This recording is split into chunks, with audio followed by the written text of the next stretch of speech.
Afternoon, members.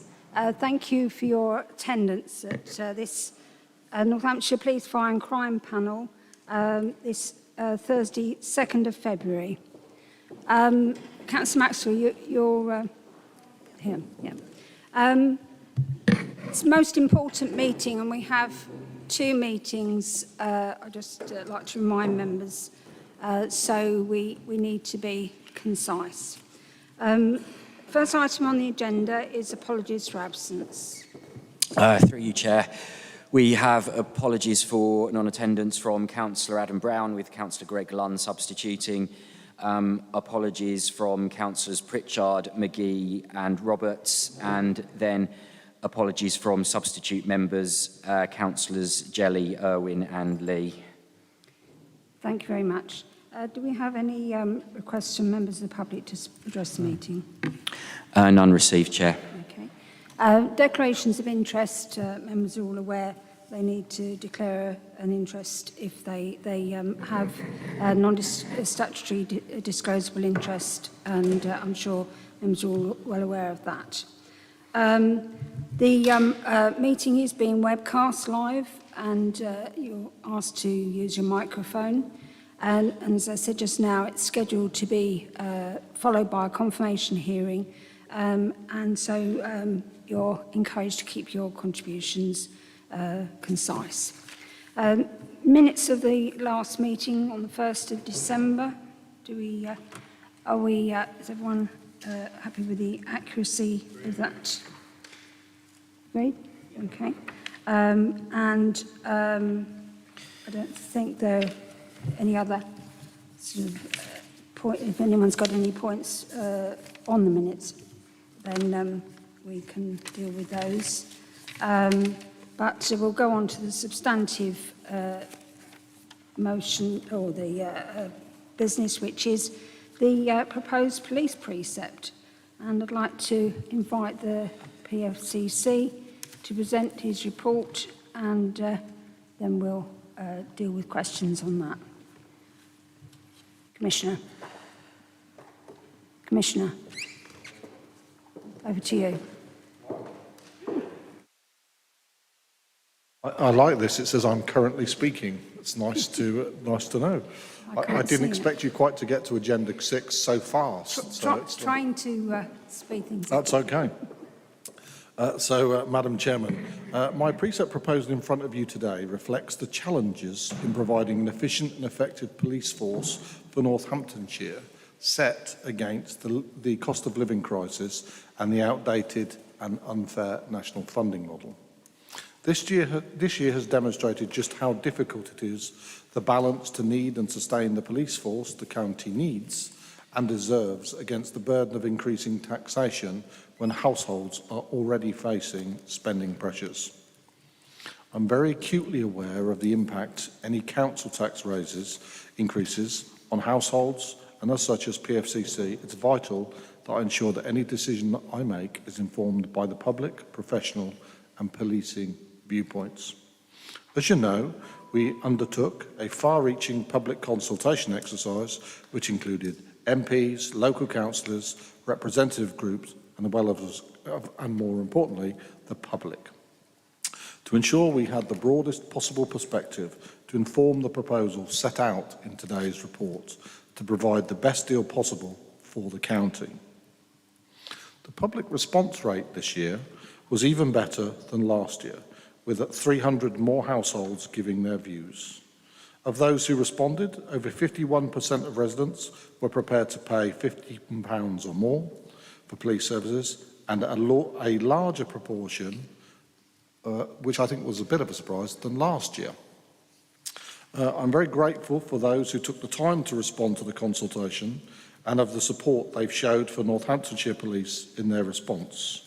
I'd also like to thank Deborah Denton and her colleagues who led the consultation process.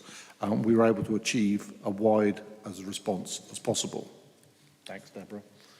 Madam Chairman, following local and national investment to increase the number of police officers in Northamptonshire, the budget for 2023-24 and the mid-term financial plan include the baseline establishment of over 1,500 police officers an increase of over 330 over the past 6 years, and the most Northamptonshire has ever had.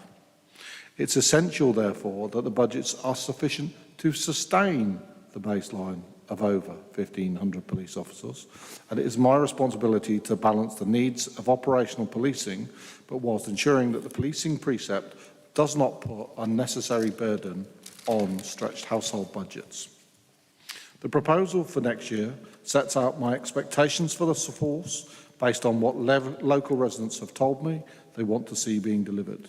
I've worked with the Chief Constable to ensure a significant number of the extra officers we've seen will be able to recruit will be allocated to neighbourhoods supported by the local beat buses we introduced last year.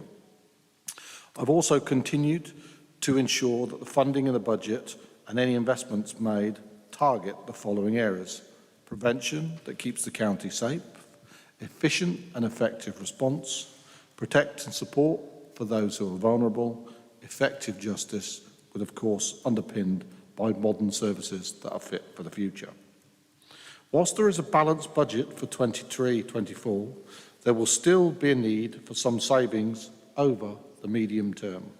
However, thanks to the Chief Constable, who is embracing this challenge and is already considering how future efficiencies can be achieved to balanced future years' budgets.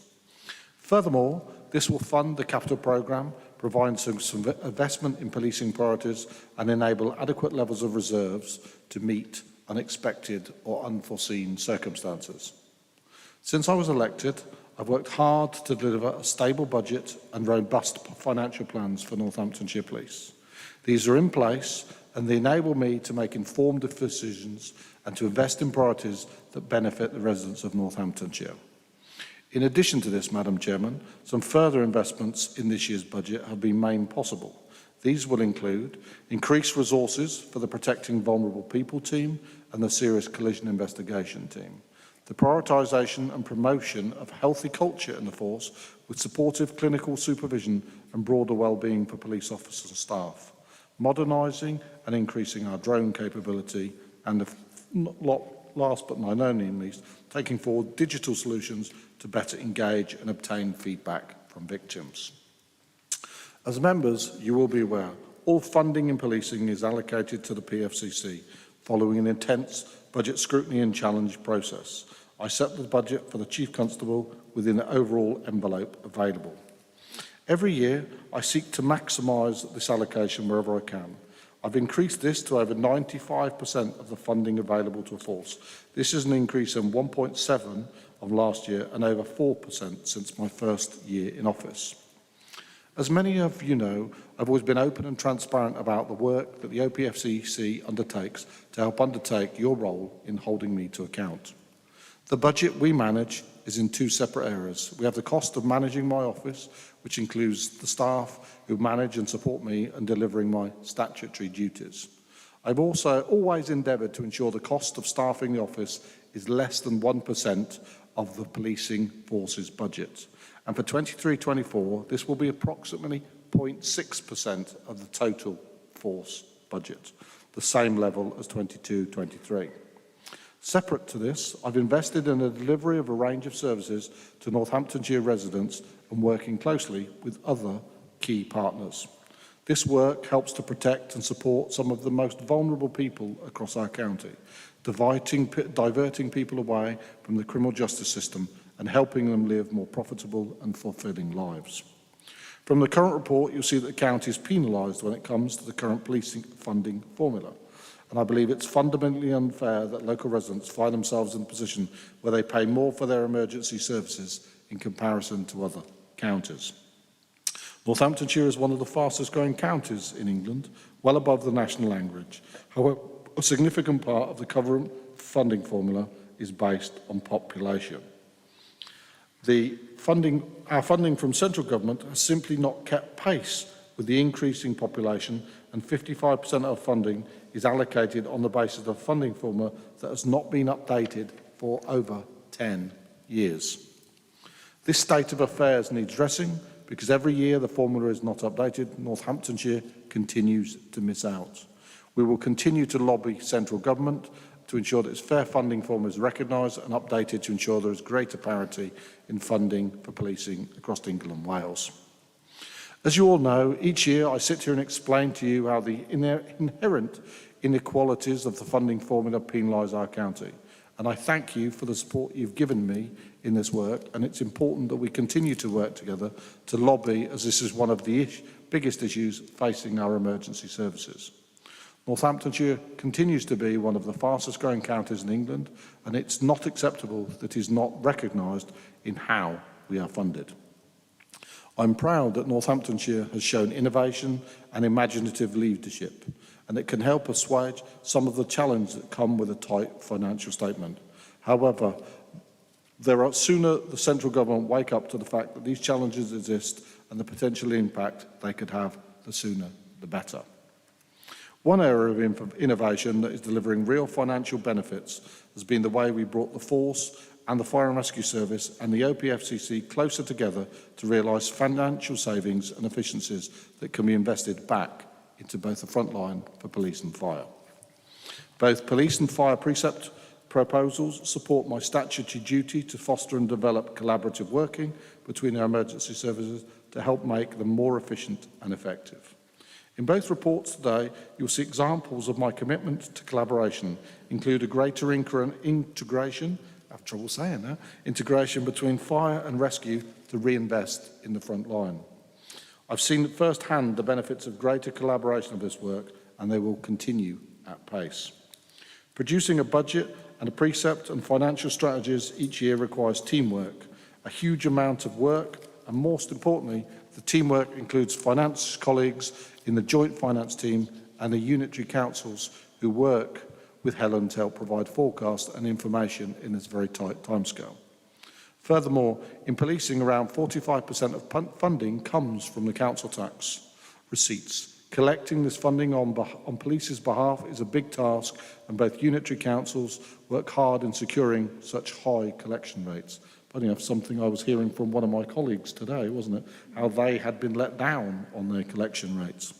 So Helen and I are very appreciative of their hard work, in which ensures that the proposed precepts before you today are based on an agreed council tax information and not estimates.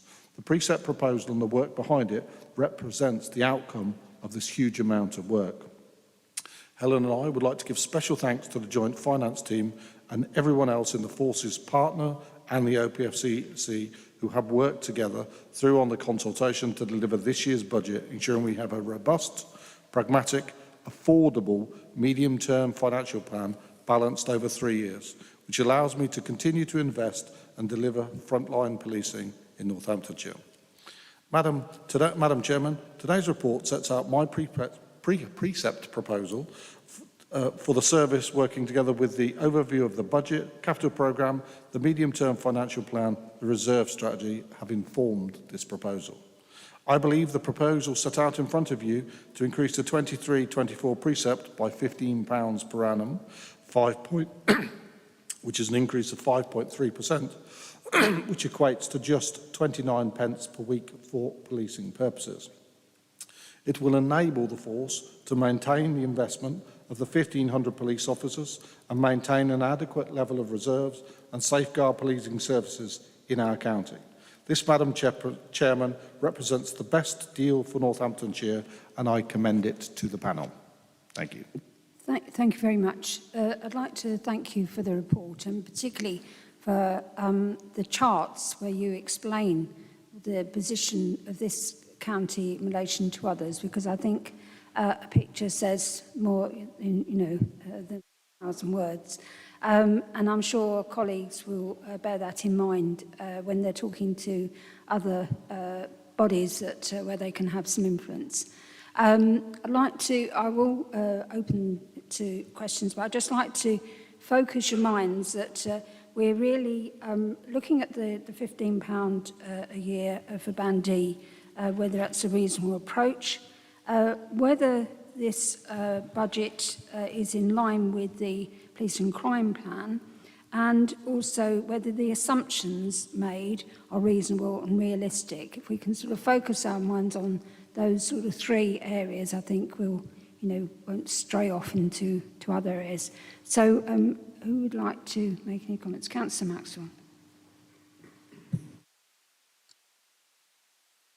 Page 27, 32. It says the police central funding has not kept pace with the population increase, and whilst historically local council tax base increase have contributed to the total funding, central government grants have not. So could you explain exactly what you mean by that?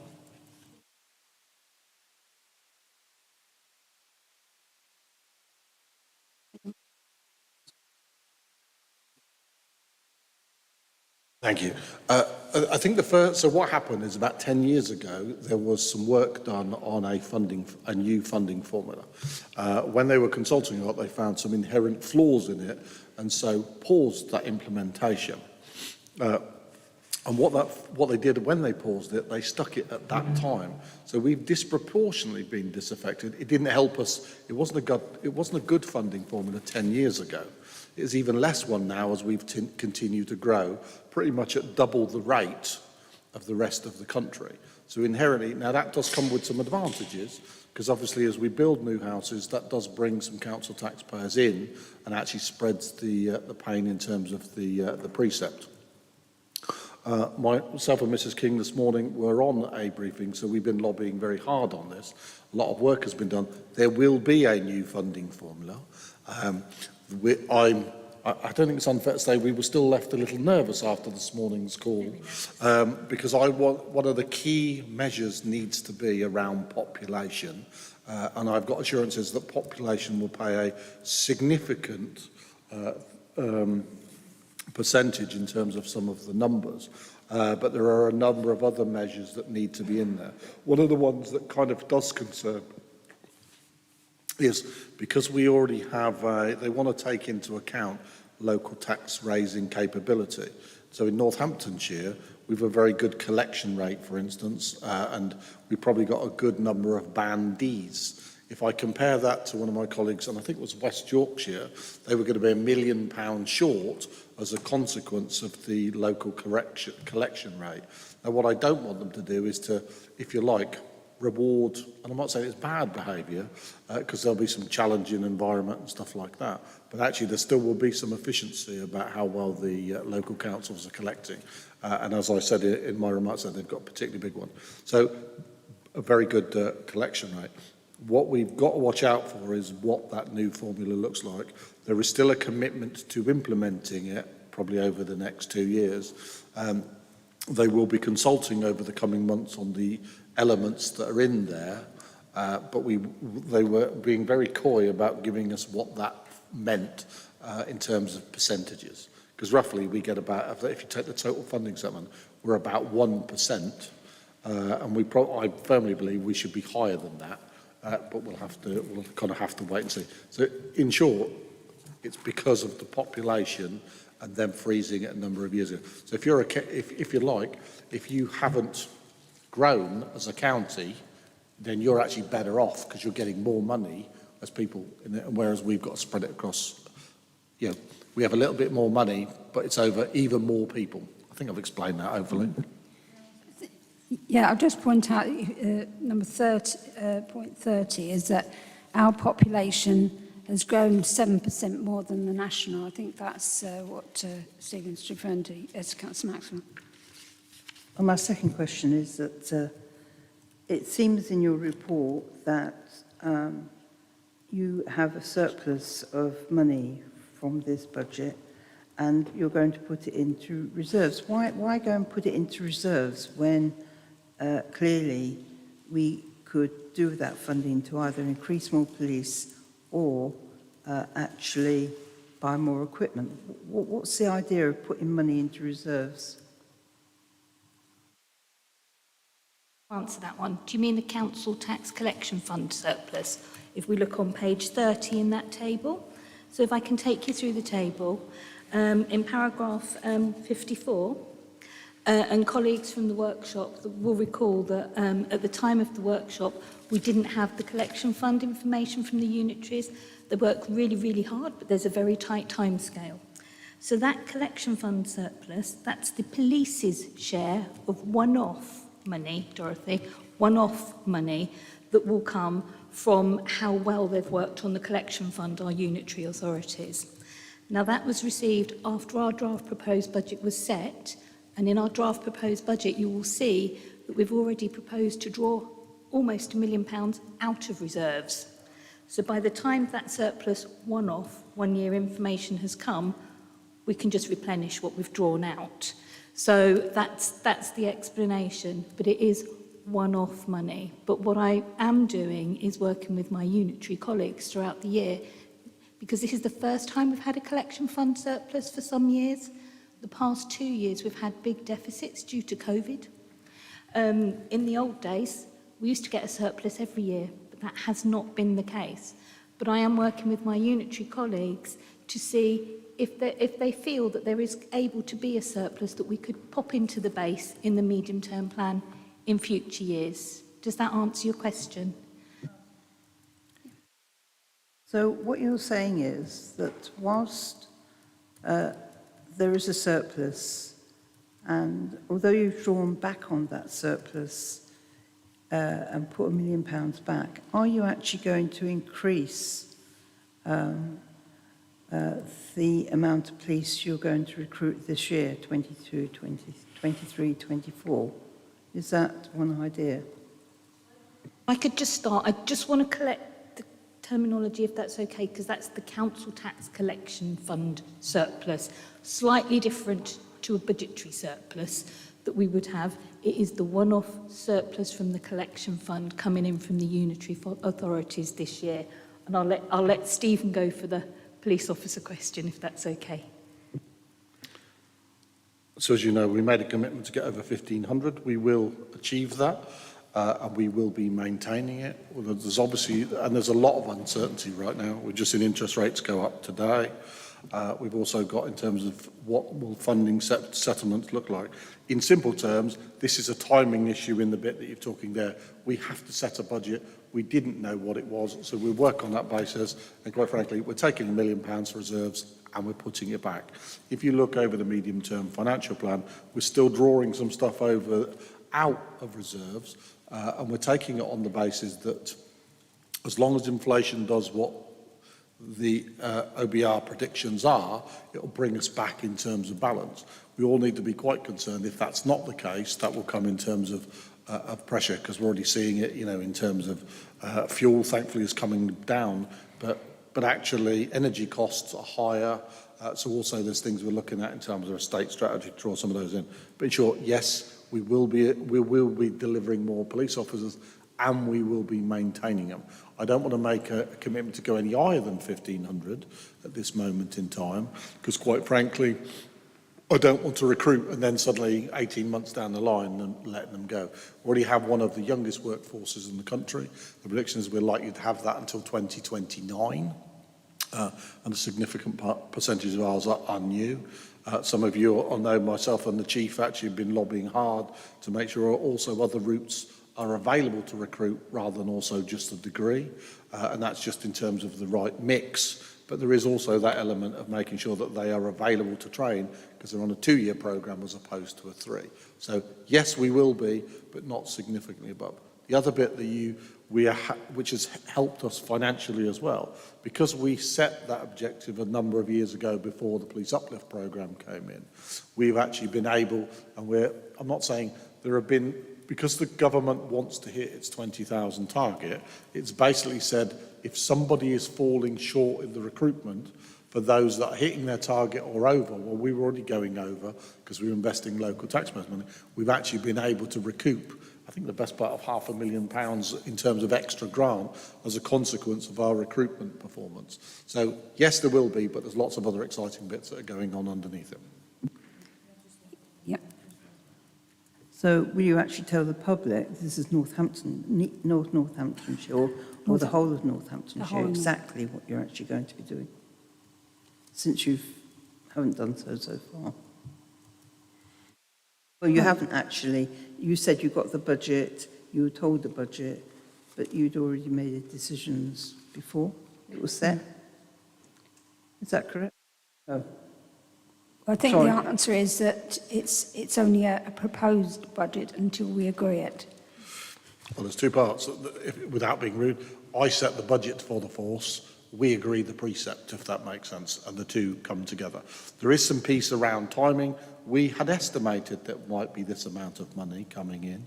So we, if you like, took a leap of faith, said we're taking it from reserves and we're merely putting it back because Mrs. King's so bloody brilliant with her numbers, she got it right. So that's there. In addition to that, I'm not quite sure I get your bit about what we're not telling them. The key thing is we've still got a balanced budget over 3 years that allows us to both recruit and maintain our number of police officers. It will enable us to continue to invest in neighbourhoods. We shouldn't underestimate how challenging recruitment is as well, because it isn't an easy thing to do at this moment in time in terms of cost of living, in terms of recruitment retention.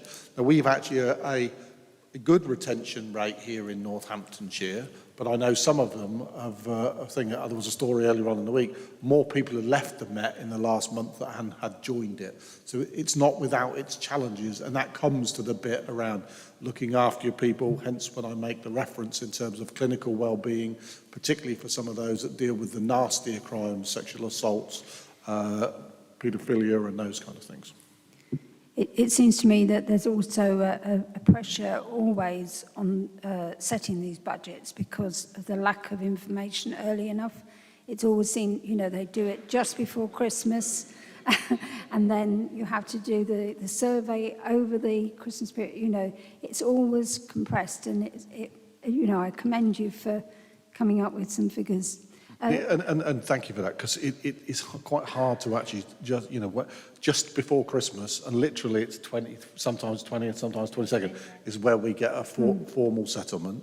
And then what happens is, at the same time you're consulting, I've got some of my colleagues who start consulting before, some afterwards. They come out with some different things, so you couldn't consult on the right bits. So you have to kind of half predict the questions and stuff like that. And we actually need to set our budget sooner than other people. Because as you know, at local government, you have that little extra period, if that actually makes an awful lot of difference. So thank you for that, because everyone would like to enjoy Christmas, Mrs. King. It's the added pressure of all the work that goes on between it. Mrs. Shields. Yes, my question comes back again to what Dorothy Maxwell was saying. I'm looking into the chart of mid-year population increase, where you show clearly the formula frozen in 2011. Which page are we on? 26. Page, what page? Oh, sorry, I do beg pardon. Page 26. Page 26. Now, Commissioner, for many years now, you've been saying that the funding formula is wrong, and we can see that. However, does the central government is perhaps reluctant to give you what is fair on a graph to revise the funding formula because you have an increase in population and therefore the council tax that levy is going to increase. And maybe at one time it will be 55, 60, and so they're banking perhaps on that for not giving you a review of and a revised funding formula. That is my question number one. Yes, please. I would just remind to give us, not just me. They don't give me, a couple of $100 million, if you know what I mean. I am confident that this government has committed to doing it before the end of the Parliament. There is some question when the end of the Parliament might be and whether they actually achieved that. But I can assure you from the meeting we had this morning, there is significant work. It will be delivered. The bit that we don't know is, you're right, is what the malleability of some of the indicators they've got. Because obviously one of the things you don't want it to do, and it's a proper review to make sure it doesn't reward bad behaviour. So, for instance, we have a fantastic, in terms of CDI rate. So, in other words, we record a lot more crimes per head of population and a percentage, and we achieve over something like 96%. Now, if you look at some other forces, and you'll see Manchester was lambasted for it, what you can't have happen is a funding formula that then gives you more money if in terms of recording of crime, because actually you'd almost incentivise them. Everyone would have a massive crime increase because we'd start counting things that they wouldn't, and do it in that respect. So I am actually confident they're going to deliver on it. The magnitude of what that means, I'm not sure yet. But for instance, if I look around the East Midlands, and you look down here per head of population in terms of what gets spent, you can see the funding per head in 35. And as I think I previously said, and I think it highlights in here, if we were funded at the same level as Nottinghamshire on a per head of population, I would be giving the Chief Constable a cheque, obviously for policing, for nearly £40 million extra. So that's a shire. Now, I believe the money that Knox gets was probably based on some, if you know, sadly I'm old enough, you're probably not, but there was a particular challenge a number of years ago where there was drive-bys, a lot of shooting and stuff like that, and so they kind of threw money at the problem, and there's been, if you like, it's continued to stay there. So actually, as the Chief and I have talked about some of the things that are doing in terms of county line, they can throw extra resources at it. It really does make a difference. I genuinely believe we should be better off, but that until I actually see the consultation, which I shall have in the not too distant future, we were assured this morning, we'll have it. So we know it's coming, and I can assure you we'll be working very hard, and I'm happy, as a lady who likes her numbers, I'm happy to share some of the work with you, and because that would actually probably be quite helpful. So. My question number 2 is to do with the recruitment of police officer. By the end of March, you stated it's going to be 1,500, so an increase of 330. But on the news, on BBC, just recently, it indicated that there is more policemen leaving than being recruited. And also there is a problem of retention, i.e. there is a lot of police officers who feel probably discouraged about what has been revealed recently. And I wonder if there is a policy to ensure that the vetting is better than it used to be. After talking to the Chief Constable at a confirmation hearing previously, he stated very clearly to me that he is not so keen to just having the number of police officers, but having the quality of a police officer. So having said all this statistical information, what is your opinion about this finding? Thank you. I actually think the more than leaving was particularly related to the Met. The Met is the largest one in the country, and it's probably not surprising given a lot of the bad news that's been coming out of the Met that people are leaving it. But with the utmost respect, that's their problem, not ours. It sometimes has been a challenge for us, because you're right, not so long ago, and some of you might not realise that a police officer is allowed to travel on public transport, i.e. trains, for free, as long as they're prepared to intervene should there be any kind of trouble on the train. So actually they offered a bounty to police officers of an extra £5,000 a year in London, which caused a lot of problems all the way round. But funny enough, that further disenfranchised, because it almost was quite an insult to all the people that were there. So there's been some unintended consequences.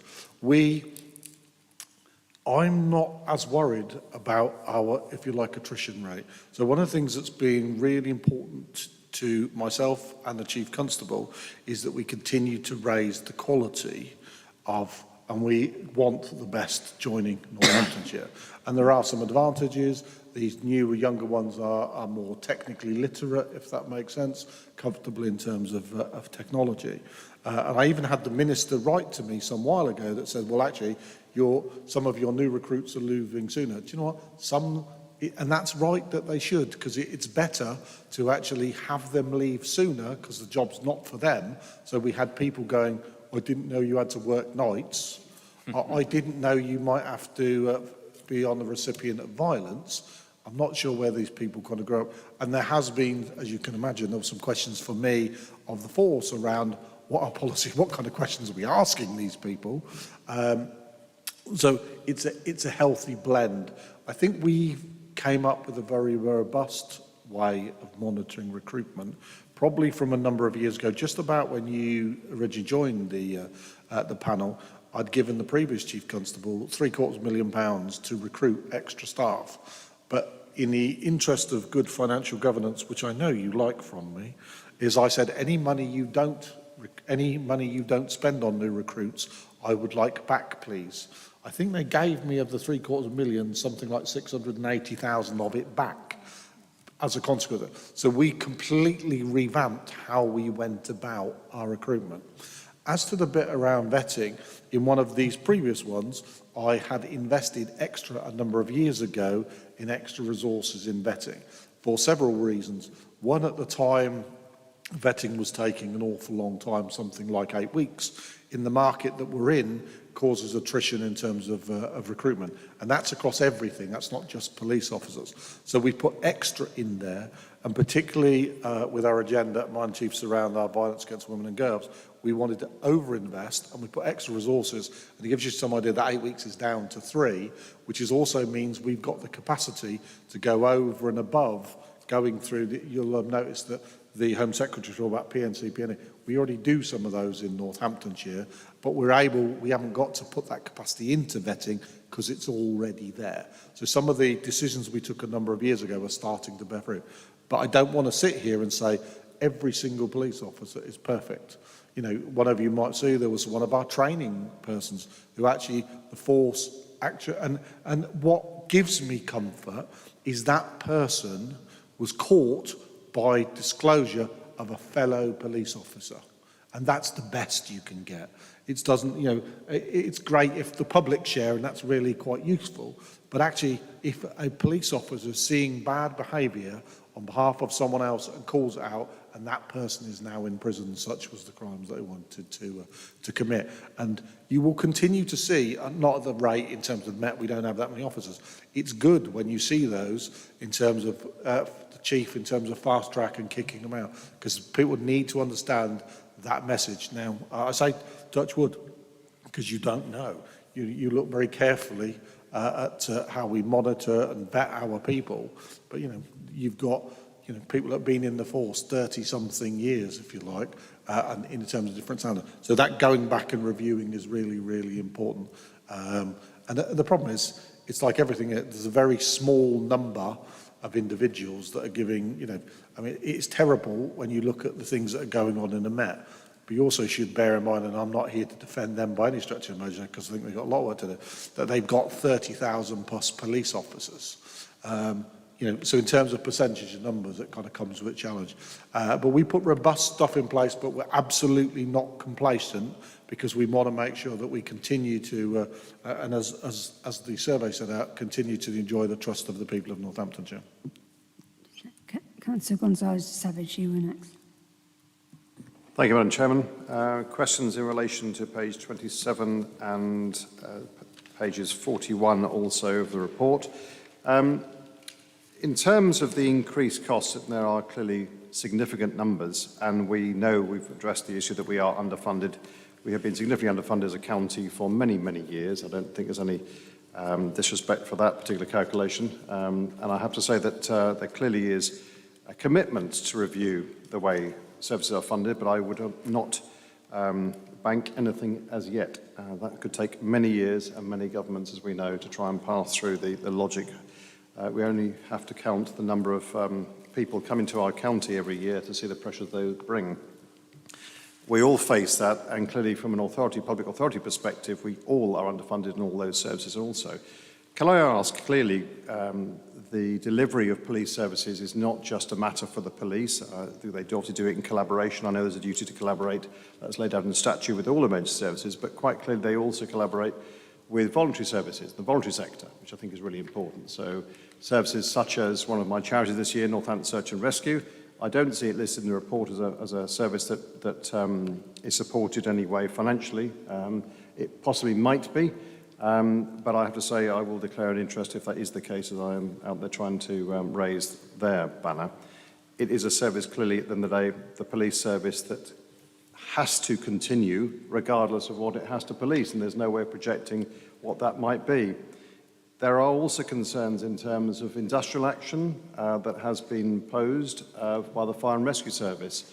And I'd like to know where the budget is in terms of the possibility of the fallout from that. Do we need to leave that to the fire precept? We could do, but there are elements here clearly in terms of the overall budget, if you like, that I think would have an impact, if you like, one service to the other. Thank you. Forgive me if I don't answer this question correctly. You will be assured, and I didn't know you were involved with the search and rescue, else I wouldn't have given the money I've given. No, I'm just joking. Yes, we work very closely with them. I actually went out with them not so long ago. My PA even agreed to be a volunteer, and she was carried back after a thing. They play an important part, and I formally want to thank all of our voluntary services, whether that be the likes of ENDAS, whether some of those charities. We have our small grants, and we try and do and/or support them. What we don't give them is, I genuinely don't give them core funding. That's not my thing. However, if they've got special projects that are related or inform or enforce the police, fire and crime panel, then I'm absolutely happy to support them. So, for instance, search and rescue, we support them with vehicle, radio, different things like those, and continue in drones and different bits like that. We will always continue to work with people like that and or in that way. But I want to be clear, we'll not fund them core, but I'm always looking for projects that we can do in terms of support. And that's that healthy balance between looking after the public's money very carefully, and as I've said here, inflation's over 10%, and we're actually only asking for 5.3. So we're below inflation. That comes with some pressures and some efficiencies. No one would thank me if I have to take a police officer off the streets to actually fund something else. So it's very important we do our core, but as you know, one of my long-term ambitions has continued to be, what can I do from stopping it happening in the first place? And it's not without its challenges. I will be coming to some of the council leaders because some pressures, for instance, around sunflower. Sunflower, which is a high-risk domestic abuse. I've been carrying the can in terms of, and we're funding it in terms of reserves. We're having some very robust conversation with both local authorities because actually it seems to be, I'm sure it's an oversight and they're not something they're intentionally doing, but it looks like that they haven't put the sufficient money in their budget to make sure that they demonstrate that they care about domestic violence of women in our community. Thank you. To ask, one of the presumptions, it's on page 44, about, there's several, 44, yeah, 44.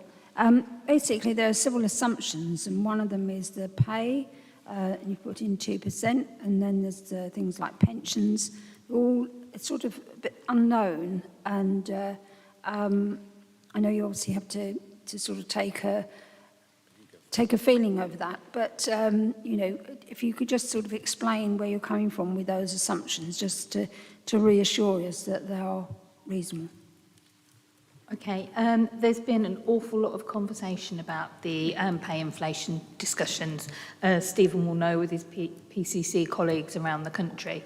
So we don't just dream up assumptions on our own. So the report tries to highlight where we've benchmarked them with peers, looked at them with national peers in policing, local government and fire, where appropriate, and tested that thinking between us.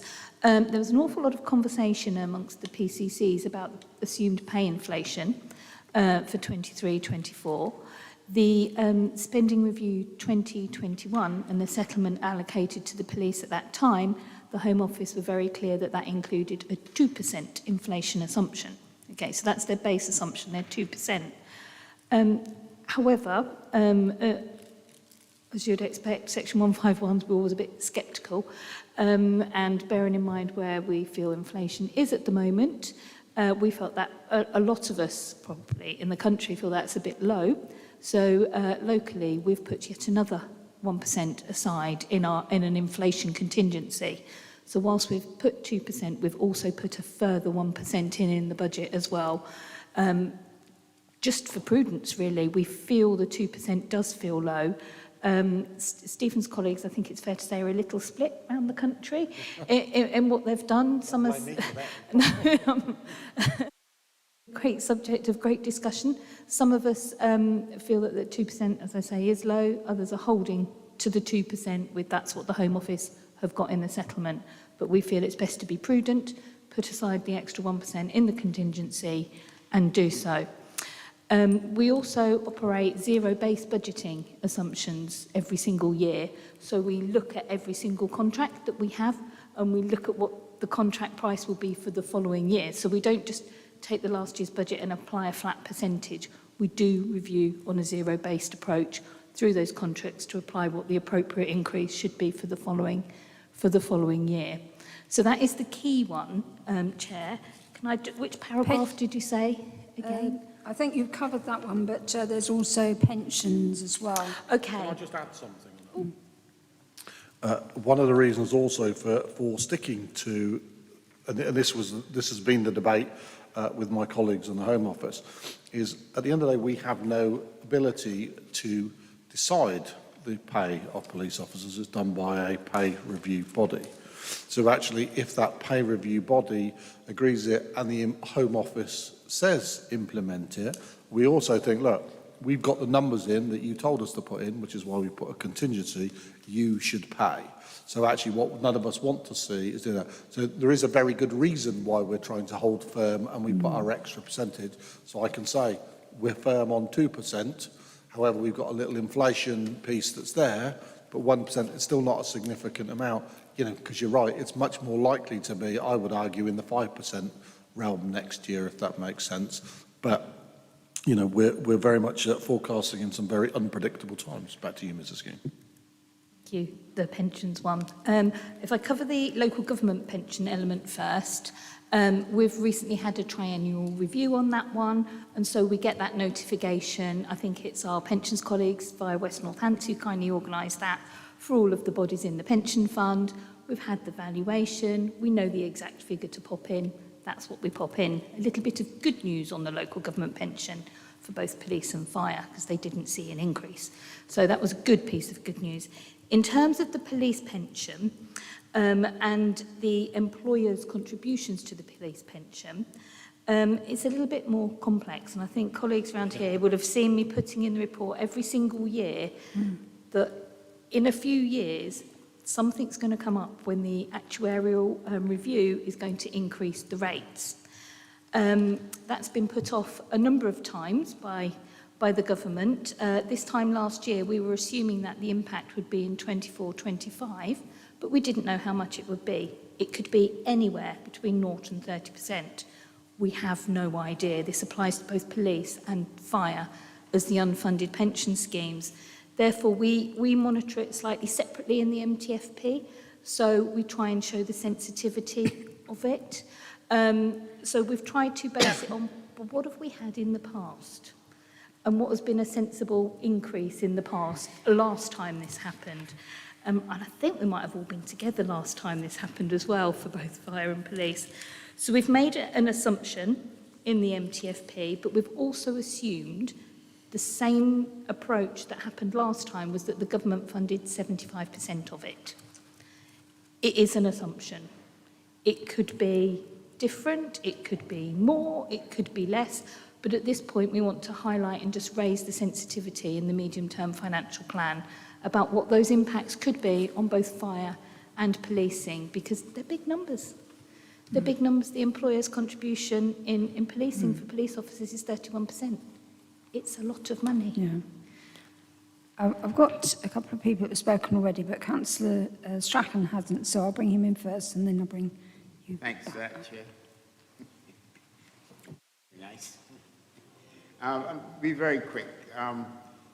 On page 35, you talk about, you give us the percentage. First bullet point coming down from 84. You talked about 51.7% of residents were prepared to pay the £15. What I would like to see is demographics. We had a policy on the fire and rescue where we used to tap into the various communities. So we make absolutely certain that the various communities within the county, we were getting response from them. And in areas where we were getting very poor response, we concentrated on that every year to try and build it up. And that's what I would like to see here. So we get everybody involved. I don't know if we could, I'm sure we got copies from what we used to do in fire and rescue. So that we could use that as a pattern. And the other thing is, while we were talking about recruitment, no one talked about PCSOs. I know this is to do with the precinct, but I would really like to see some sort of commitment to recruitment drive for PCSOs. Maybe in the future, but those are my two areas that I would like to see something happen. Thank you very much. Very much, Councillor Strachan. I'll start off if that's okay, and then Stephen will chip in. Just to reassure you, as in every year, we will put the full survey results up on the website by the end of this month.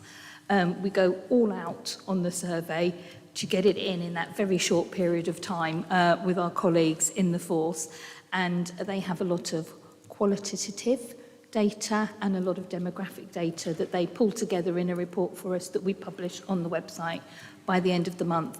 But what we do throughout the, whilst the survey is open, is our analyst colleagues keep a very good eye on which areas are and are not responding. And I just personally want to say a huge thank you to all of you who must have got our emails, I don't know how many times. Thank you. But it was really important, so thank you.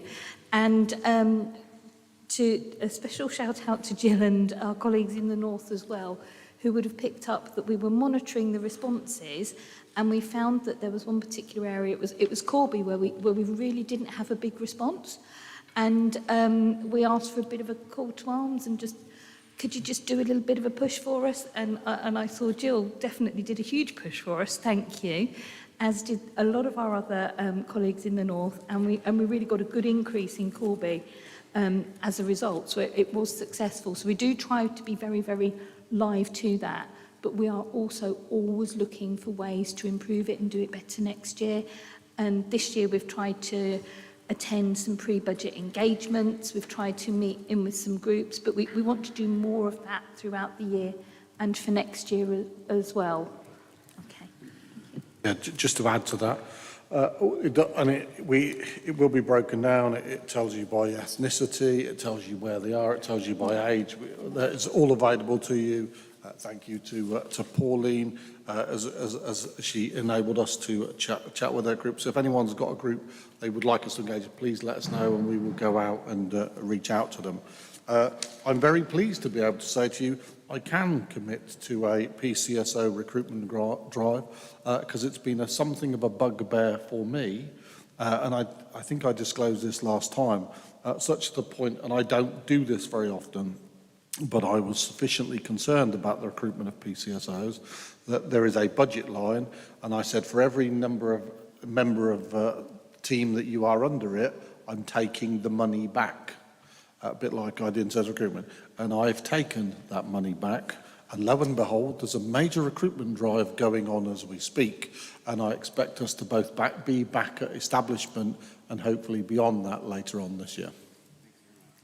Thank you. And it's encouraging that people did respond when I chased them.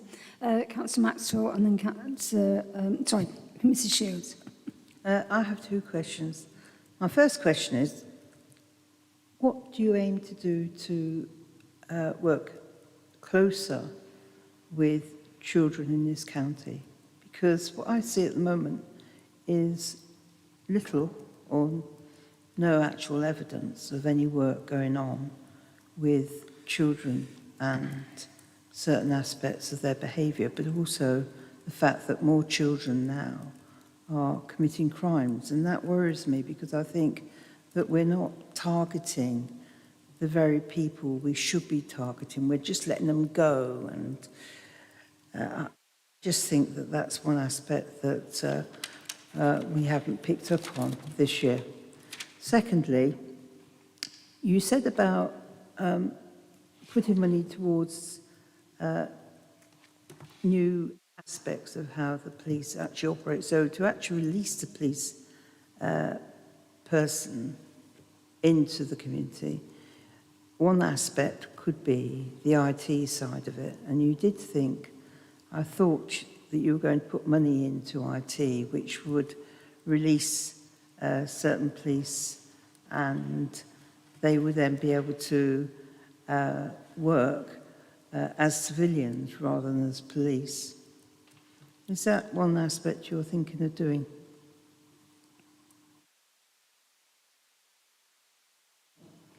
It only supports 3, I believe. I'll jump around. There's 3 answers in terms of things. So I'm surprised you're not seeing something in terms of young people, because as you know, I have a youth team, an ACE team, and are doing some amazing work. In addition to that, we're doing some work with both of the councils to connect better to schools. And I myself was in a school with our My Pink trainers with a school a couple of weeks ago, which was really around road safety. And it talks about the tragic accident in the north of the county. So there is, but we're obviously not communicating that well enough to you, Dorothy, because there is an awful lot of work going on. And particularly whether that be with youth. And I myself are going to, I think, Weavers in a couple of weeks to look at some of the stuff that we're kind of doing in conjunction with. So there is an awful lot, and I could take up the rest of this meeting telling you all of the things, but I'm just going to have to assure you. You mentioned in terms of demand, one of the things that we're looking at that's been trialled successfully in Humberside is called Right Person, Right Care. So some quite detailed analysis of how much time is being spent on terms of mental health, in terms of concern for welfare and stuff like that. It's been a programme that has worked really well for them, and there will be a national rollout later in the year, but we're actually looking to bring that here sooner. And it's literally talking with organisations that put demands on policing when really they should be on their own. You know, if you've got someone who's having a mental health episode and we send a police officer, that's only going to exaggerate the situation rather than help. So that's a program we've got there. As to I was surprised by your one on IT, because I think if you go to page, which one?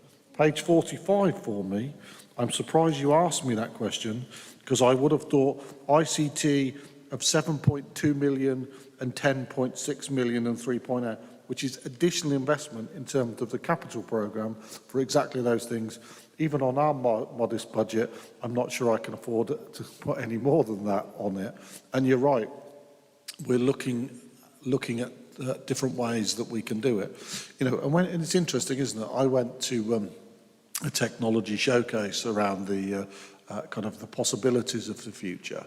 And don't take this as a statement. I know this is being webcast, but I just throw it out there.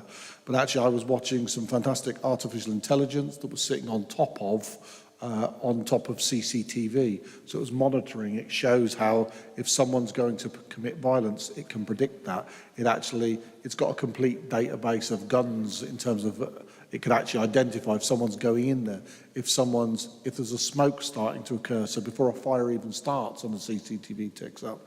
Now, if I took something like that, and I was also at a different event where I saw the kind of use of drones, if you see CCTV linked to drones, that actually bring some of those things together. Will we, within the next 10 years, have drones, probably bigger than the little ones you're used to, on pre-flight pathways that are actually out just looking for and monitoring on a regular basis. So we will continue to look at those. One of the things that has been a big challenge for me coming from technology is actually what I would call the technical debt. So we've got a lot of old systems. So for instance, we turned on a thing called Niche, which is our primary recording of all crimes, and that then feeds into PNC and PND. I believe that system has been live for over 10 years. It took over from a system called Fizz. Fizz was something Northamptonshire had developed. Fizz still exists in Northamptonshire Police after 10 years because it has some data in it that might be needed. So we took I think it was something like 1.7 million particular program for the IT team to actually try and see what systems we could decommission. Because of course the more systems we're maintaining means the interoperability between them isn't as good as it should be. So please be assured there's a lady that sits in my office whose sole job is to actually look day in, day out with the force what they're doing on technology to both push them and look for new things that are coming, but make sure we can save money by turning those old and redundant systems off. Okay, all right, quick. I just want to go back on the children aspect. An incident that happened last week, actually, with myself. But what made me think was that I'd like to see more work whereby maybe more connection between the police and young people, but outside school, not inside school, outside, whereby they're connected and they sort of understand what exactly is expected of them. Because I think what's happened is there is a lack of what I would call some children realising that what they're actually doing isn't right. For example, I'll give an example now. The scooters which go around, a lot of children are going on these scooters who are underage, but they're not being picked up. And I think that that's one aspect of behaviour which they just seem to get away with. And I just wondered, and also looking at maybe setting up in the summertime some sort of activity during the summer between the police and children, so that you build sort of better understanding but break down the barriers. Would that be a possibility? We fund programs like that. If you've got something in your area, someone who wants to kind of look at it, we can. That's exactly why, as I said in here, the focus continues to be on enhancing our neighbourhood to make sure that.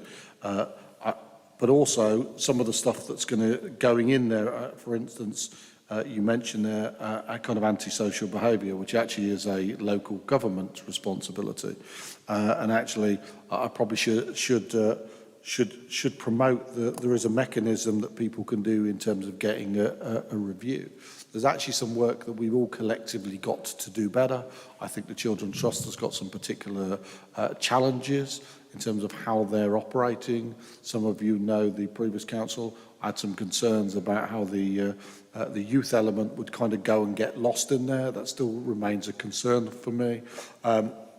But from a policing point of view, you know, whether it be SERV, whether it be the schools engagement team, there is a lot of stuff going on, not to mention some of the stuff we've got in terms of fire and stuff like that. But also, we have to also remember, because a lot of people say, you know, more and more in schools supposed to be kind of a place of learning.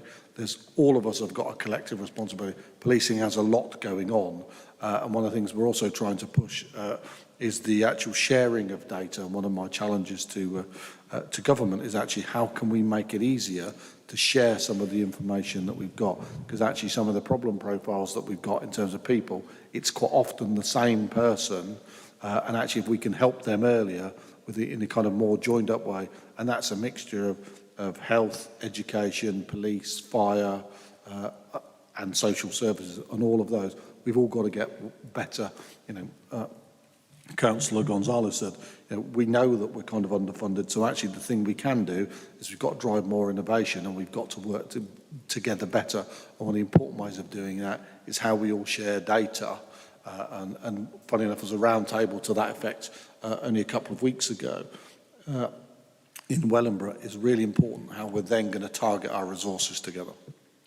I'd just like to point out that in the past there has been a lot of work with the police, and for instance JAM projects that Groundwork used to run, and various other organisations I know, and I think this is where the voluntary sector comes in, of perhaps getting grants from Commissioners' funding streams.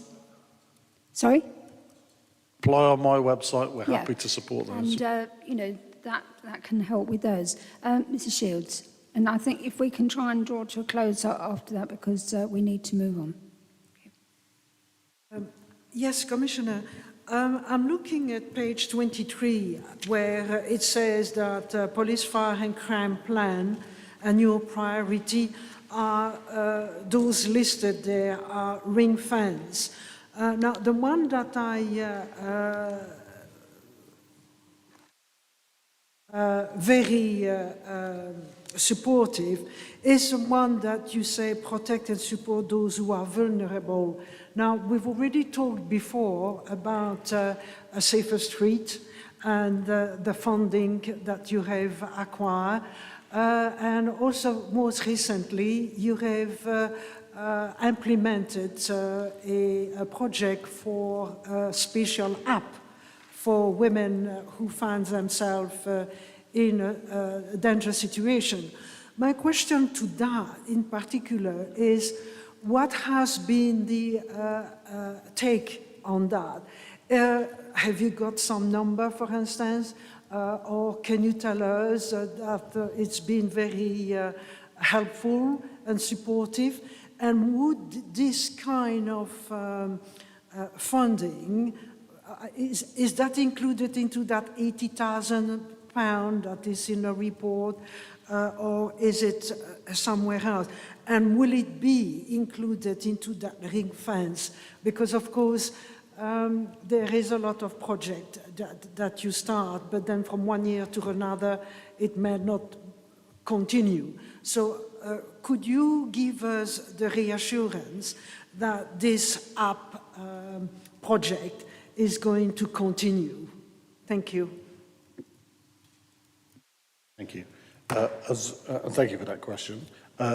Going backwards first, if I may, you mentioned to the 80,000. The 8,000 is where we've commissioned Ipsos to engage. We've done, there's two parts to this. One of them, as you'll know, I wasn't very happy with the report that came out of the fire service in terms of its equality and diversity, particularly from a gender thing. So one of the things I asked both chiefs, previous chief and on the fire and the current chief from policing point of view, and myself, is we sent out an internal one through Ipsos to all of our staff. We're still analysing that. We've had something over 900 responses, because at the end of the day, before we can actually better serve the public, I want to make sure that all of the organisations that ultimately I'm responsible for are treating women and people in the most appropriate way. And I remain very committed to that, and will take very robust action where that is not the case. So that we have that, both the internal, but also we have some preliminary, and it's only the draft of the report, so they've done some case studies, there's some wider piece, and it's quite informative, some of the things that we've got there. It will be something I will be bringing and presenting to you, the results to it. If we can, it may be at the next one, or we might, if we can't fit it on the next agenda, I would do it as a special. Such is the importance of it, because actually some of the stuff is what we can do from a policing point of view, but also genuinely a wider piece of work that local councils and so on. And if you like, I'm hoping that's something of a call to arms. I'm not saying that we're not doing enough, because there's lots of stuff, you know, particularly doing some stuff, whether it be the addition of another bus in the county, some of the stuff we're doing in terms of warden, some of the stuff in terms of op kayak. I haven't got the exact numbers for flare, which I think is what you're actually asking me, but we had quite a significant and reasonable response to it. but actually it's the ongoing bit, and then it helps to inform if there's an area that anyone feels is uncomfortable, then patrols and stuff like that can kind of be moved around. We're already finding it informative. Am I committed to it? Yes. Do I hope, in all honesty, do I actually hope, it sounds very counterintuitive when I say, I hope I can stop funding it, because I hope that the information it provides that we address and we move on and we make it safe for women. So I hope that's not always needed in the future, but whilst we do, I continue to remain committed to funding it. Okay. Now, I'm sure, I was just going to say, I'm sure that this report could have been, a lot thicker if you explain every last bit of funding that you've brought in, like the Safer Streets and things, but there's always a limit to what you can say. But I think it would be quite useful to itemise that in it for a future report, is because you have brought in a lot of funding. I've just got one more question, and then we'll draw to close. Councillor Smith. Well, not so much a question. So, firstly, just on the Flare app, just congratulations on that. I mean, it's not been around long, but I think we've seen. Well, I'd be love to hear about the reporting back on it, but certainly there's been huge interest from some of the urban councillors around Northampton. In fact, Stephen provided me with 2 boxes of cards to go out to residents, and they've all gone out there. So there was just really a comment on that, just an opportunity to give you a reassurance from something I've seen that I think it's, whilst Stephen would like to see it not be there being used forever, I think it's a huge reassurance to people that we're building that data so we can then protect people better and make them feel safer.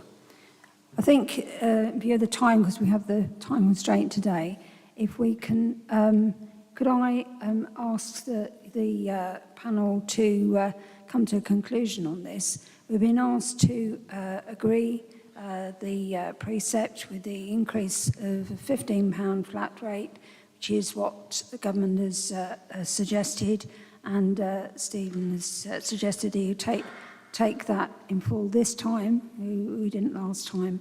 Can I have a proposer for that? Yeah, can I have a proposer that we accept that? Okay, Mrs. Shields, and a seconder, Councillor Gonzalez-Savage. All those in favour of that? I don't say any against. That is unanimous. Okay.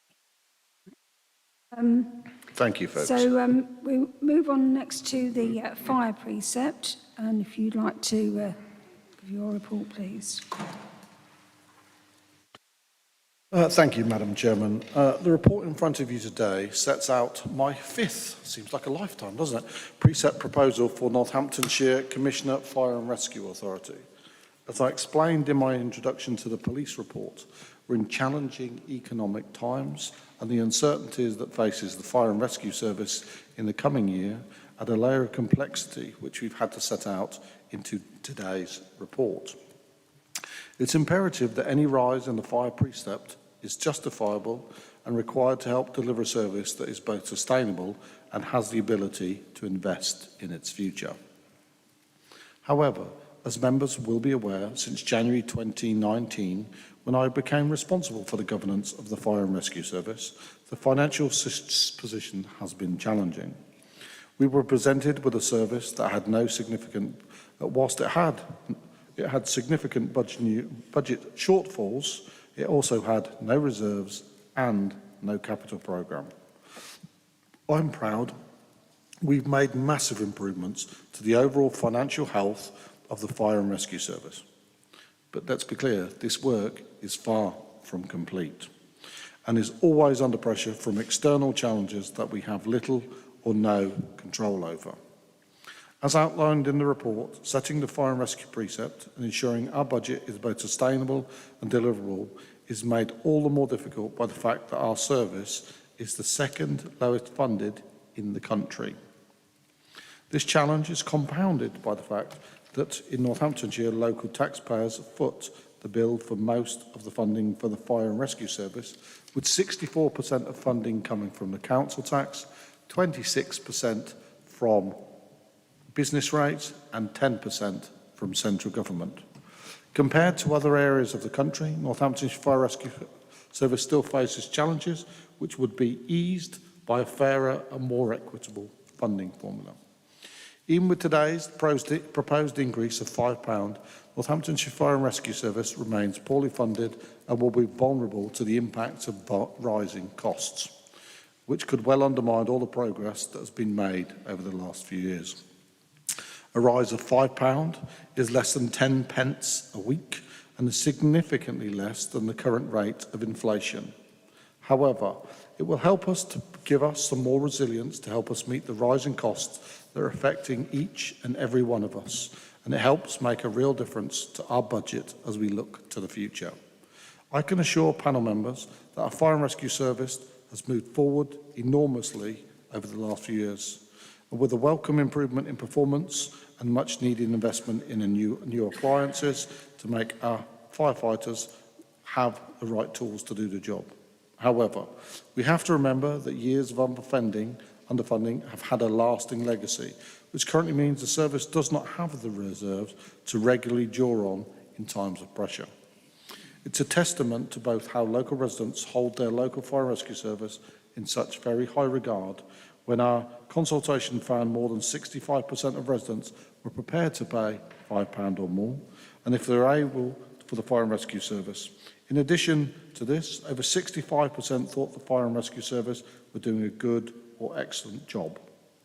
However, as I have already said, we know that we have a tough financial situation for people out there. A council tax of £5 is 7.3%. It will not cover the rising costs, but it can go some way in helping us to maintain the progress we've seen over the last few years. The 23-24 budget will be over £7 million more than the budget transferred to me as part of the governance arrangements. This equates to a revenue budget increase of over 30% since 2018-2019. Whilst future savings are still required, Northamptonshire Fire Rescue revenue budget and the service are on a much more resilient footing. Whilst there still need to be some other savings over the medium term based on our current assumptions, this increase, together with those other savings, will enable me to deliver a balanced budget for 23-24. Furthermore, this will enable an adequate level of reserves to be maintained, which is essential in these unexpected and unforeseen times. It's also important to note that the capital programme is now an integral part of Fire's ongoing operational and financial plan, something that hasn't had the past, and we have a robust system in place to scrutinise the affordability and deliverability of proposals being put forward by the service. An updated capital programme has been approved as part of the budget setting process and forms part of today's report. Throughout the report, we've demonstrated not only the amount of work we have delivered to drive up performance and efficiency, but also set out the robust and effective financial controls we've put in place and continue to develop that will support our medium and long-term plans. I'm proud of how far we've travelled, and thanks to a great deal of hard work because of what you have in front of you today, a fair and affordable precept that seeks to deliver a balanced budget over the next 3 financial years. Madam Chairman, today's report sets out my precept proposal for the service, along with the overview of budget, capital and medium-term financial plan, along with the reserve strategy, which have informed my proposal. This represents the outcome of a huge amount of work, and I'd like to thank everyone who has worked hard to deliver a much brighter financial future for the Royal Rescue Service in Northamptonshire. The proposal to increase the precept is by £5 per annum, or less than 10 pence per week, represents the best deal for residents for Northamptonshire and the future of this vital service, and I commend it to the panel. Thank you. Thank you very much. Councillor Maxwell. This year you actually recruited, I think, 31 new fire people, and I was just wondering, are you actually going to be doing that between 23-24 to increase the fire service? Secondly, I'd like to ask, what new equipment have you actually, you said last year you were going to buy new equipment. have you actually bought this new equipment and is it in operation? Thank you. We have acquired 8 new fire engines. We will have delivered shortly. I'm not quite sure it isn't here yet. One, because we actually have a thing called a CARP, which actually is a mixture of a high, I want to call it a high-rise lift. I can't remember the right. It's got out of my head today. But actually, we will be replacing that with one that's actually specialist. There has also been a replacement of a lot of other equipment kind of along that way. I don't have a long list for you, but yet the main bit is a number of fire engines have been replaced. But don't underestimate, there is also some serious work to still be done, particularly around the buildings. Some of the things we wanted to make some changes in terms of welfare and some of those, and actually that was held up by, obviously COVID made it difficult in terms of getting some people in, but actually also in terms of making sure that we could better maintain some of our buildings. You know, one of the first things we did a condition survey along with COVID, then it's taken us time to, then we actually had trouble finding a supplier that would actually deal with it, but that work now is ongoing. But that's probably not of the scale that we would like it to be. There is a wider piece of work that I commissioned late last year, was actually to bring in some outside consultants to see how we could make much better use of the whole of the combined estate, because there's a number of buildings, you know, like in the north, as Desborough and Rothwell are quite close to one another. Is that the most efficient use? You know, the Kettering fire station is actually in the middle of an estate. I actually have some land up by the NAB. You know, how could we do or afford some of these things? Because it's not, you know, yes, one could take on debt, but that actually has revenue kind of implications. Not something I'm content with. And sorry, Dorothy, you asked me a question before. I've answered the second one first. What was the first question? I think that was the extra firefighters. No, my question was, you actually recruited, I think, 31 firefighters. people this year. Do you aim to recruit more in between 23 and 24 to enable more to be within the service? Yes, we did recruit and we went over. One of the things we've been looking to do, and with a new chief fire officer, you know, he's actually obviously, Darren had started an operational review, and Mark's now looking at it with his depth of experience. So one of the things we want to do is make sure that we're fit for purpose. And one of the challenges that we've relied very heavily in the past on things such as the retained. Now that actually worked quite well during COVID for us, and pushed down our response time and pushed up our pump availability. That's been a challenge as people kind of go back to work. Ironically, one would hope that working from home might help that in some instances, but actually it's been something that's been in decline for some time. So we've got to find a new way. I'm not saying there isn't some new commitment to say we're going to require X number of new firefighters. The financial environment for the fire and rescue service is much tighter. What we've got to do is we've got to kind of rejig the money that we spend if we want to put it on something else. We'll continue to try and see what we can do in terms of attracting new money, because in addition to the 7 million, I think Mrs. King's, it's something like £5 million we brought in extra in terms of 4.9. I'm obviously rounding up, for which I apologise.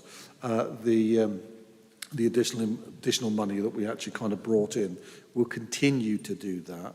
And I think some of the ways of getting that, as you know, I have a commitment to bringing together police and fire in the same control room. I am hoping that maybe I can leverage in some way some money out the Home Office for some kind of blue light configuration, as we configure some of those things.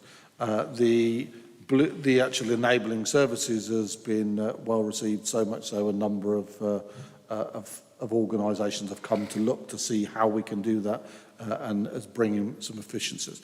It's not where we would like it to be yet, getting the round pegs in round hole and getting all the right people. Like, you know, our new head of HR starts, I think it's something like 8 weeks' time. Getting those kind of people in place has taken us time. You know, someone started a new lady to lead our estates team, has only been in place, funny enough, I think less time than the Chief Fire Officer. So actually there are some of those bits that we've kind of put in place. And we've got to do those things before we can kind of do it. You know, the original 10-minute response time, something I agreed on the recommendation of Darren and his team at that time. But actually, have we got all of the part of the operation? Have we got all the fire stations in all the right places? And of course, it's great if you come up with some analysis that says no, then you've got to find the money in terms of building it. I can't stress to you how tight the financial envelope is, second worst funded in the country. So we continue to need to work on that. Councillor Gonzalez-Savage afterwards. It came up last night, actually, at a meeting at Great Addington. We gather that the fire service is in dispute over what they're aiming to have as a pay increase. One thing that comes up was that the fire service aren't going to go to, now this might be wrong, house fires, but they will go to larger premises. What exactly happens to the people if they have a house fire and you're on strike? So first of all, yes, funny enough, been written to by the FBU to say that they have determined that they will be on strike. They will go on strike. The exact form and the time of that, we don't know yet. One of the things they have asked is the NJC, which is the current negotiating mechanism for employers. They want to have one more, which I commend them for having one more conversation. I feel we've put our best foot forward in my submission and our questions that we had with myself and Mrs. King and Nikki. We were like, look, let's take the absolute maximum, which was what the 5% was for us, that we could absolutely afford, rather than kind of going, oh, let's go and offer 4, and then really thinking we've got a bit of thing. Let's absolutely go and be very honest about what we can afford, which is why our submission was the 5. That was picked up. It's genuinely, I think, a good deal, but I respect their thing to do it. The operational plan as to how we're going to respond and what that looks like, Chief Fire Officer and his team will be putting together. It's called Op Rookery. It's being worked on as we speak, but at the moment, we don't know. Are they going to go out for 8 days? Are they going to do part-time? We don't know any of those things yet. There are some contingencies, but we've made some investments around with the Army to make sure that we've actually got some, and they've currently being trained to make sure that we've got some contingency. But let's be clear, if they go on strike, there is some very significant and increased risk to the county. Yeah, I think we can't get into the operational side of it. That's a separate thing. Councillor Gonzalez-Savage. Thank you, Madam Chairman. Question really to Mrs. King, I think, in terms of finances on page 95.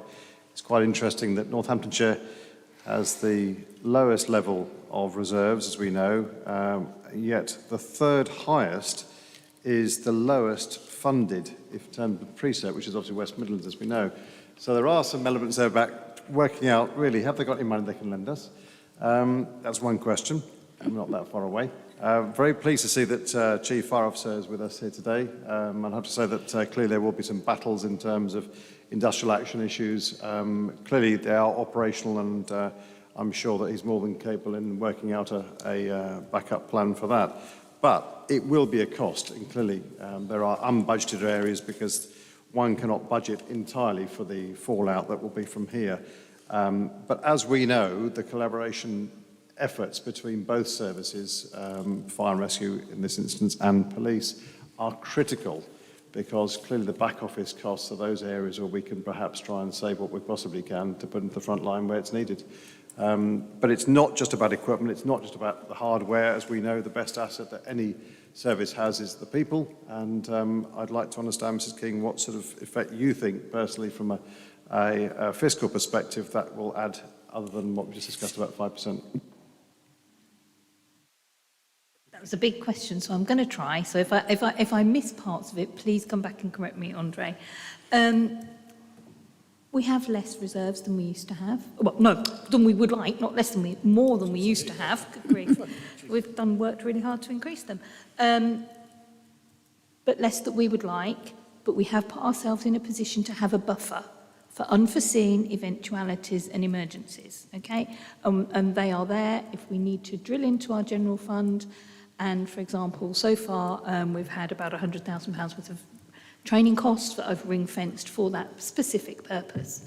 We're also, and this is on the industrial action side of things, we're also in conversations with the Home Office who recognise how well we've come, how far we've come, but they don't want to deplete our reserves now we've just built them. They don't want to take our feet from under us now we've just got there, or, you know, we're still on the bottom stair. So they are also very open to engaging with us and providing funding where it's needed as things move. Obviously, we don't know what it looks like at this point in time, and we don't know what it will, you know, what it will be. I know Mark and Nick, who you've met, Nick Alexander on the workshop, have a very good costing model. So can model all different kinds of scenarios, so we can see what the ups and downs are and what we need. So we have that in place, and we'll keep going. So, which other part of your question have I missed, Andre? I'm so sorry. I think there's a scenario about hardware being really important, and obviously our innovation in terms of equipment. But there is an element here about saying that obviously our people are the biggest asset that we have, quite clearly going forward. Not everyone also is a member of the FBU, as we know. That's an interesting point, and clearly the impact there is being negotiated with the FBU at the moment only. I'd like to, sorry, are you coming back on that one? No. I'd like to just sort of congratulate you on putting together a budget when you haven't yet got the final settlement. It just seems ridiculous that it's so late, as we said before. I've just got a couple of sort of technical things. So you mentioned Section 106 a couple of times, and it was actually in the police report as well. Do you have a mechanism to check what is due to you in the Section 106, and are you convinced you're given what you're due to get? And also, you mentioned ESN, which I think is in the reserves, which it looks like the government is saying that they will fund that. So that's good, because otherwise that could be a huge chunk that suddenly comes out of your budget. If I start, I'm sure Stephen wants to chip in, because we were both just chatting about what to raise there. We've got an excellent joint person who works on Section 106 arrangements shared between police and fire. Fire, when they came transferred over from governance, transferred over about, at that time, £500,000 worth of Section 106 that we knew what they were due to. A lovely detailed list of what, when, which site. So our excellent joint person is on top of that with our North and our West colleagues, making sure that we draw down at the appropriate time, that we utilise it in accordance with the agreement, and staying alive to all opportunities to get our names for police and fire onto those future developments. And she's been really positive and really successful in that regard. Members will see that it's in a line under reserves, in the reserve strategy. We have a separate little line where we manage it coming in and coming out. It only goes in the reserves when we can draw it down and get it in. And then we do use it in the most financially appropriate and prudent way to do so. So yes, we feel that's good, but we can always keep getting our name out there and keep getting better and keep making sure that fire and police are funded for those things. In terms of the ESN, good spot, Chair, that ESN reserve is actually mostly made up of money that has come from the Home Office to fund ESN costs. I'm not sure that it will meet the whole amount of it, if I'm really honest. I think that the cost will be more than any of the funding that they provide. And as we know from the ESN programme, I mean, Stephen can probably add a bit more detail, it slipped a bit further down the line again. But it is going to come at some stage, and we do expect that the cost will be higher in fire and policing than we've got funding at this point in time set aside for. So we will continually push for more. Thank you. Mrs. Shields? Shall I just add something? Sorry. So for some new members, so ESN is ultimately the replacement for Airwave. Airwave is the network that police and fire and others use, and if you like, it's called a Tetra network, and ESN is deliberately designed to be the digital replacement. It's supposed to leverage the commercial 3, 5G the 4 and 5G network, currently the contract with ESN. There's been some muddying in the waters because Motorola bought the airwave network, and Motorola was an organisation that was then providing some services to ESN, not very successfully. There has been a competitive markets investigation, and actually have found that that Motorola have been making excess profits on the ESN network. So there is potentially a rebate back there, but they've subsequently pulled out of ESN, which means there's been a replacement, and the whole point about it is the push-to-talk element of it. So that has pushed it back. I will not be surprised if we're looking at something like a 29-30 delivery of ESN. So there are some implications for the delay of ESN, but there's also some replacement of our airwave terminals that will need to be replaced because they were expected to be swapped out. So there's potentially a kind of a double pressure in there that kind of goes on. And I just agree with Mrs. King. The Section 106 person now is making sure that also we've got more income and that police and fire are properly, I can't even say it, properly represented to ensure that they get the fair share. Thank you. Mrs. Shields.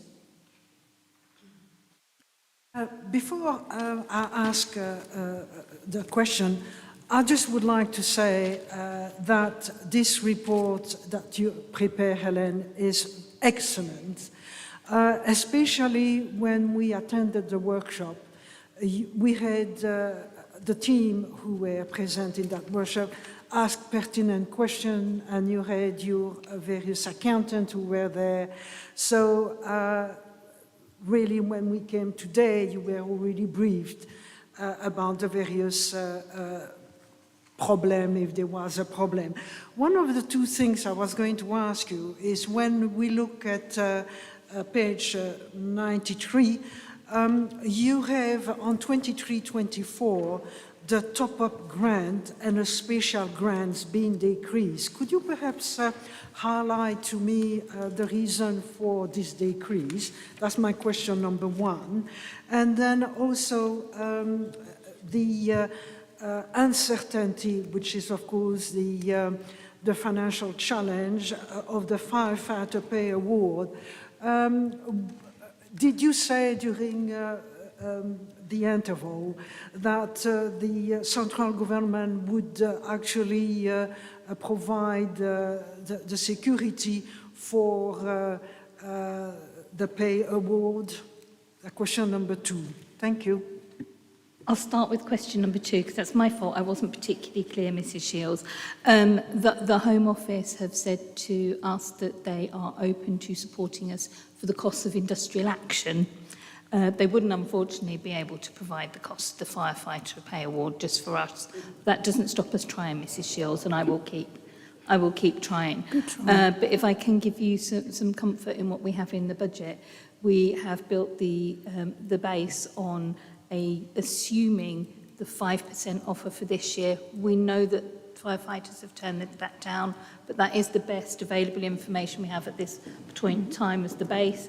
We've also assumed a further 2%, and we have 2 further % sitting in contingencies as well. So we're trying to manage that risk as best as we can. But it is a hit on the base. Every 1% is £200,000 in a full year on a budget of less than 30 million. That soon adds up, and that's a tricky one. And that's a tricky one to find, indeed. Shall I come back to your first one? So thank you, because I'm so pleased you raised a question on this table, because there's something else I want to mention, if I'm allowed to slip that in, Chair. Thank you. In terms of the figures on table 37 in 23-24, the figures for the revenue support grant, the top-up grant, and the special grant are all set in the provisional settlement. So that's what the government issue in the draft provisional settlement before Christmas. Okay, that's what they're going to update, well, and hopefully give more, unlikely, but one hopes. In the final settlement, it hasn't been released yet. The final police one has. There's best intel is that will be next week. I hope that is the case, but we go on with the intel that we have. The revenue support grant was able to be increased in line with the inflation rates, and that was set out in the provisional settlement. The special grant I'll come to next was always supposed to be a one-off grant. Okay, so if you look back to last year's medium-term financial plan, we actually didn't budget for anything on the special grant because we were told it would be a one-off. Whilst it's in deluxe base budget, it was going to be 1 year for fire. We're pleased to see that when the settlement came, a little bit was given, and we had a little bit in there. In terms of the top-up grant, that also comes through in the provisional settlement, and that's a specific figure. There is a correlation between the top-up grant and the business rates, and that is the peach information, the information highlighted in peach that we haven't got yet because our West and North Unitary colleagues haven't quite finalised that information yet because those statutory timescales run at a later date than our precept timescale, which is a bit of a shame. Thank you. I've put myself a special little box here because there is a feeling, nothing better than a feeling, possible that they might be a little bit more positive. I'm not sure if they are, what of that will be one-off windfall and what of that would be base, but there's absolutely nothing more than that feeling at this point in time. And I'll keep the panel updated in your financial updates through the year, if that comes to pass. Also that your general reserve and the use of reserve is above the minimum requirement, so 5%. If you have perhaps this surplus coming to your way, would we put that into the general reserve? How would you treat that?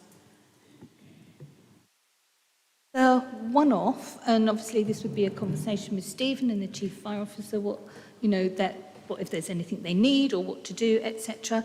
As a general principle, if it's a one-off windfall, that would go into the smoothing reserve, which could be used for purposes by the Chief Fire Officer or the Commissioner. If it's a windfall, it's not secured for the base for future years. But it depends what that information looks like in future years and what the comments would be. It would certainly help the base budget in the MTFP if that were the case. So it very much depends, it would be discussed.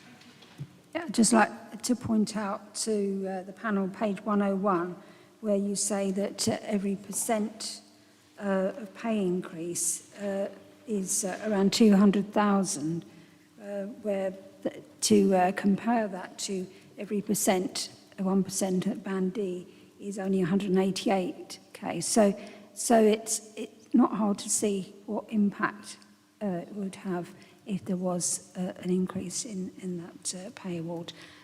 Just on that, I don't want anyone to take from this that we don't think firefighters deserve a decent pay rise. That's not what anyone's saying here. We're actually just saying that if government agrees to it, then there needs to be a funding. And there is a bit of a standoff between there's a kind of a local government framework in terms of negotiation, which the government's kind of going arm's length of. So there are lots of conversations kind of going on and lobbying there. But I don't want anyone to kind of go, we don't think people deserve it. I personally think the 5% was absolutely the most we could afford and we thought was reasonable. But I wouldn't want anyone to infer that from it. Thank you. Okay. Councillor Strack. Thank you, Chair. Basically, the question I was going to ask had been asked, and we hadn't. Yeah. Basically, Chair, the question I was going to ask has been asked, and we had an answer to it. It was to do with will the government pay the difference in what might be the settlement and what is currently on offer from the financial team. But anyhow, that's been answered. What I would like to comment on is that it's very frustrating. I'm afraid it's very frustrating for me because We have a Conservative government. We have 5 Conservative, I think it's 5, it might be 6, I'm not too sure, members of Parliament, all Conservatives. And we have this ridiculous position on page 94, item 46, where it's only 21% of the funding is made by central government towards our fire service. I think this is why we have MPs, to challenge things like this and get something done. And it should be easy. It should be easy because it's all the same sort of organization. So it should be easy for members of parliament to challenge this and get something done. So I am a little bit disappointed. I'm sorry, this is not political. It might sound political, but it is not. I'm just trying to say that, look, we got these people. What are they doing for us? I'll come in just briefly on that. I think there is a finite pot, and if we get more, someone else gets less, and there's always a fun fight. Hey, I'm sorry, we want more. We want what we deserve. Obviously, we what we want deserve. more. Yes, I agree, but that's why it's a difficult conversation at national level. Okay. But rest assured, we will do everything we can to help that conversation, Councillor Strachan. So any information and any evidence that we can provide to the Home Office and Fire to get us a bigger sized cake, we will do so. Okay, Councillor Maxwell. Well, what I'd like to ask, so the police actually can't strike, is that correct?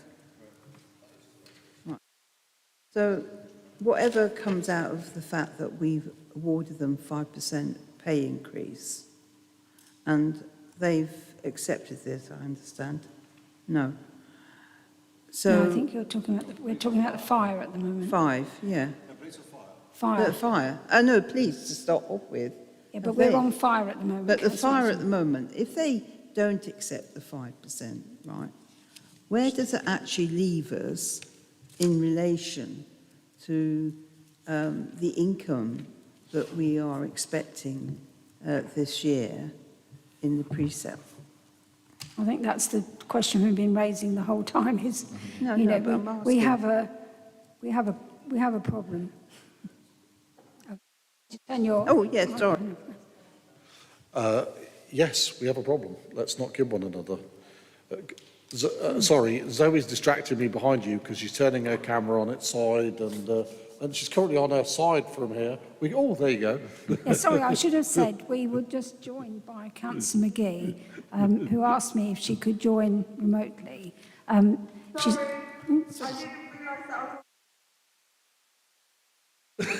okay. Thank you for having me via online. I'm at work.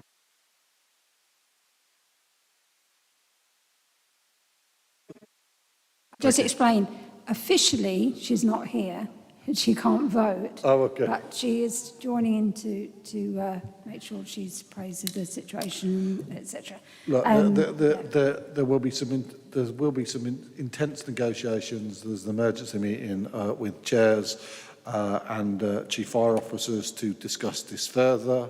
To be blunt, for some, and you know, there are some challenges. The framework has broken down. I think London broke it. Some others might because they've kind of got reserves that they can kind of use. We're not in that position. But at the same time, I know the FBU, to their credit, wants to see the national framework work. So there is going to be another conversation. Do I know where that's going to end? No. To be honest, without some support from government, it'll be a challenge for a lot of us.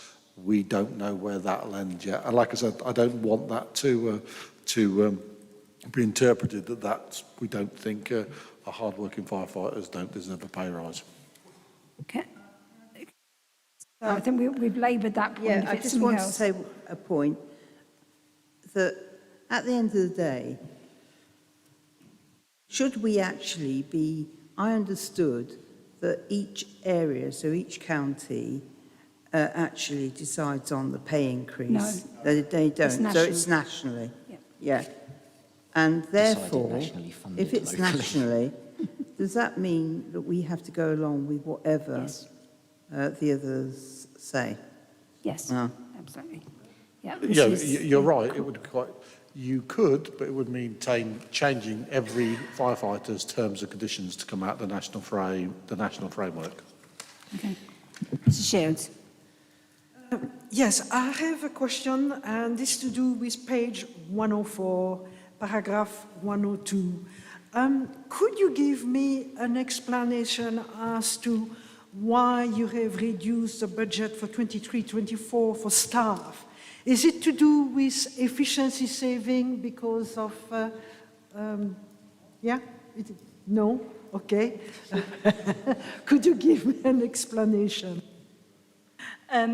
No, so as part of the Enabling Services programme, staff have moved out of the fire service employ into the police employ, and the costs have been charged back under the governance and support services line. So if you look at the governance and support services line, that one's gone up and staff's gone down. So it's part of the bringing together the shared services, getting those common efficiencies and more robust, you know, and resilient ways of working. A good question.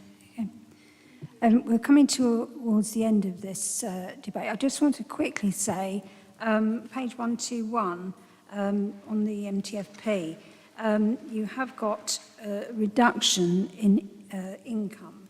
Now, I know historically the fire service has been able to do training and various ways of raising income. I assume you will be, you know, trying to increase that if at all possible. Absolutely, Chair.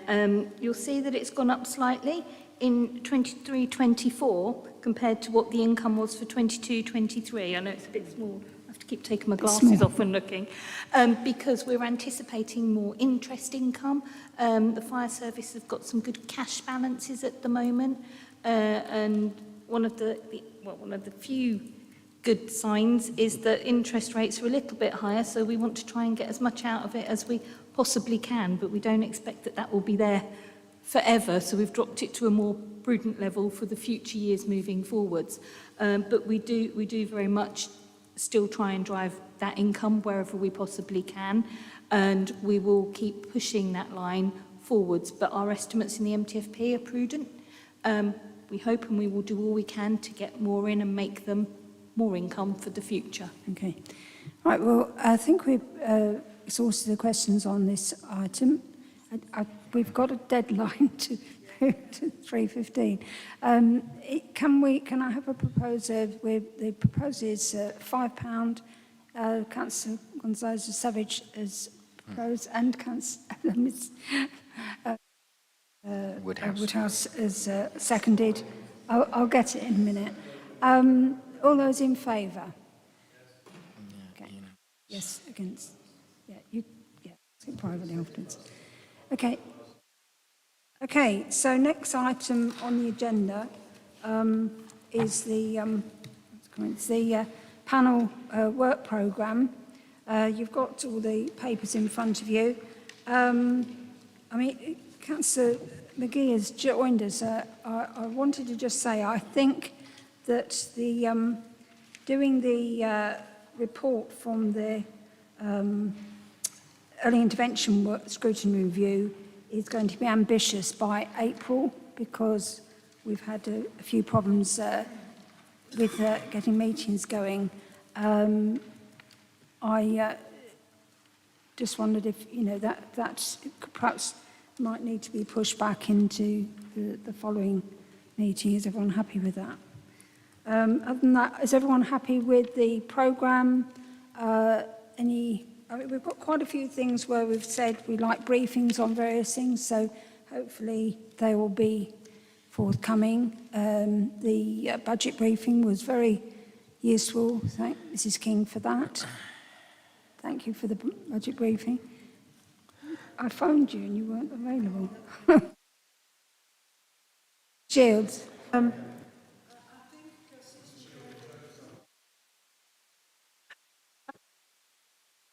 Since we have Councillor Zoe Maggie on a reception, We should ask her what she thinks about reprogramming the early intervention scrutiny. What is your take on it? To come in on that, you're probably on mute. No, can you just I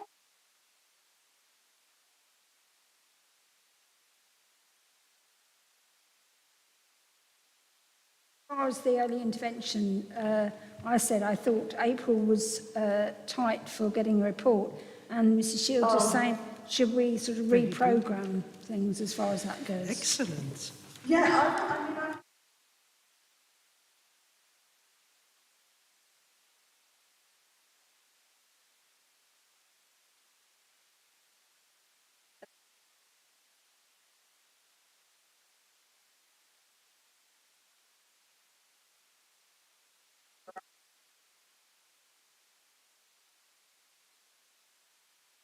but in my opinion, that's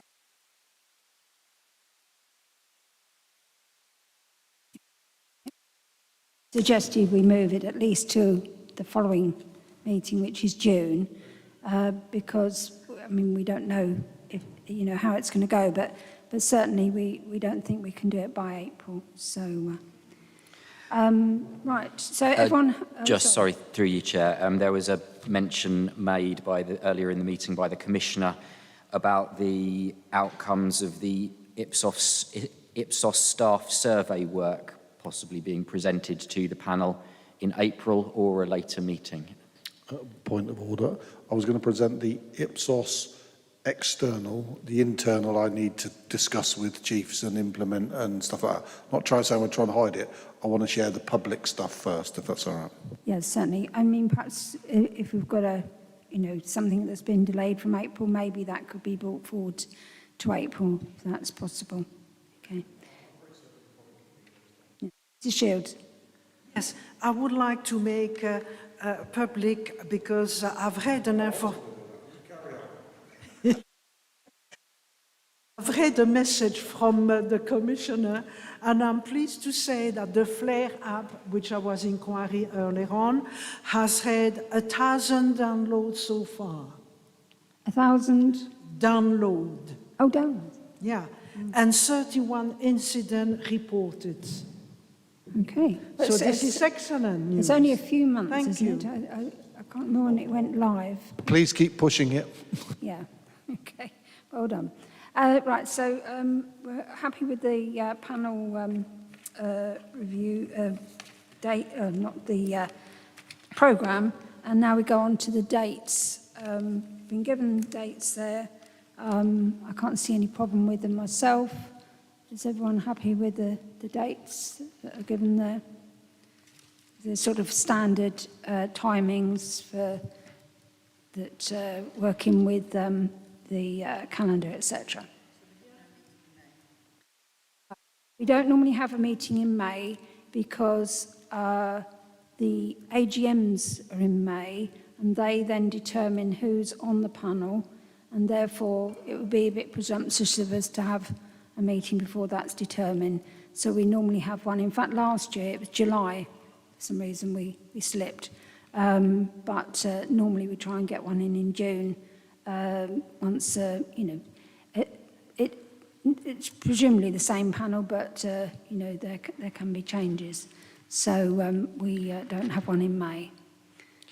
I think, if my memory serves me correct, Chair, the last June meeting may have been overtaken by a summons to the Commissioner to attend a meeting at the Home Office.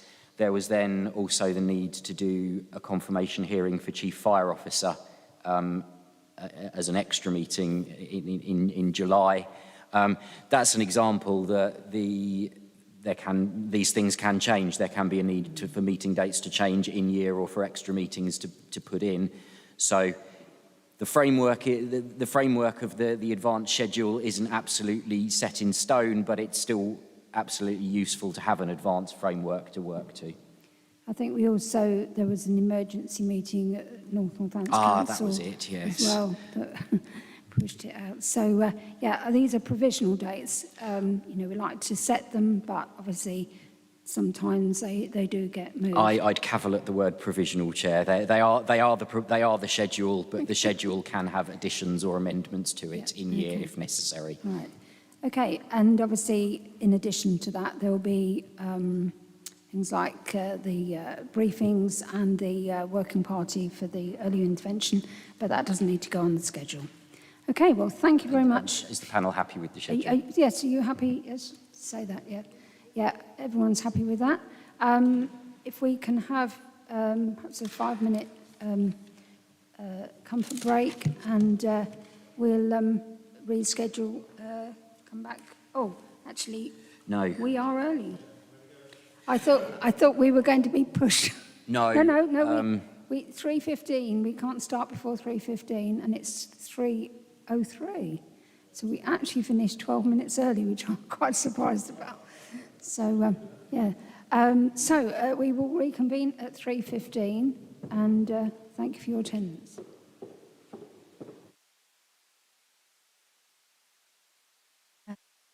In the streaming off. Yeah, just.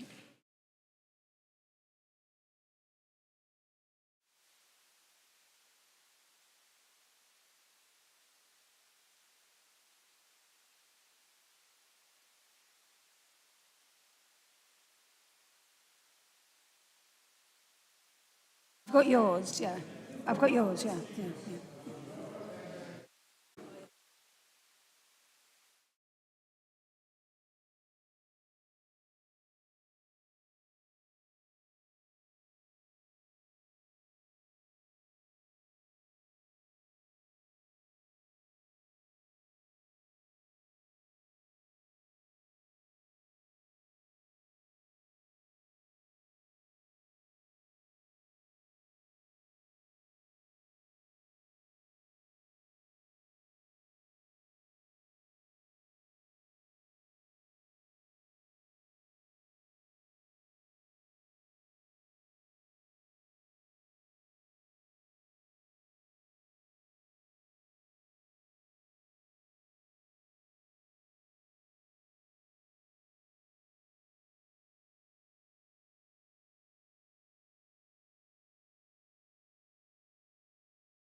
Afternoon, everyone.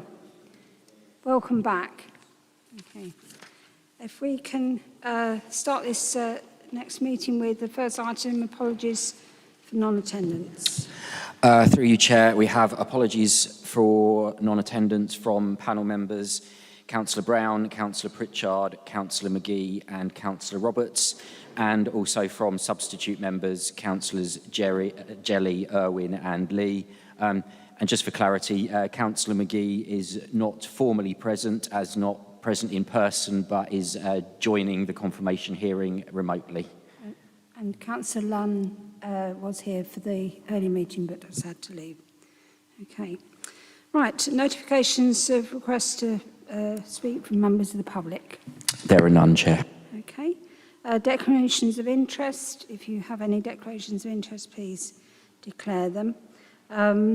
I've no particular announcements, but I would like to first welcome Dr. Paul Gibson to the meeting, and I will invite members to introduce themselves, just so you know who we all are. I'll start it off. Councillor Jill Mercer, I'm Chair, and also a Northamptonshire councillor. You have to turn your microphone on. I'm Dorothy Maxwell. I'm from NNC, councillor. Thank you. Councillor David Smith, West Northamptonshire Council and Cabinet Member for Community Safety and Engagement. Hello, I'm Andre Gonzalez-Savage, Councillor for West Northants and also Vice Chair here, and in fact, Chair of West Northants Council. Thank you. I'm Winston Strachan. I'm a West Northants councillor. I'm John Paul Carr. I'm one of the councillors also for North Northamptonshire.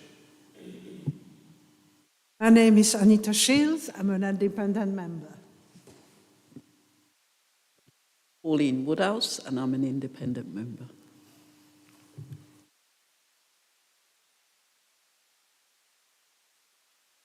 Diana Davis, Democratic Services Officer. James Edmonds, Democratic Services Assistant Manager at West Northants Council. I'd just like to invite members, if anyone has any questions, we're not talking about the questions that you've got, but if anyone has any about the process to be followed, and I'm sure James will assist.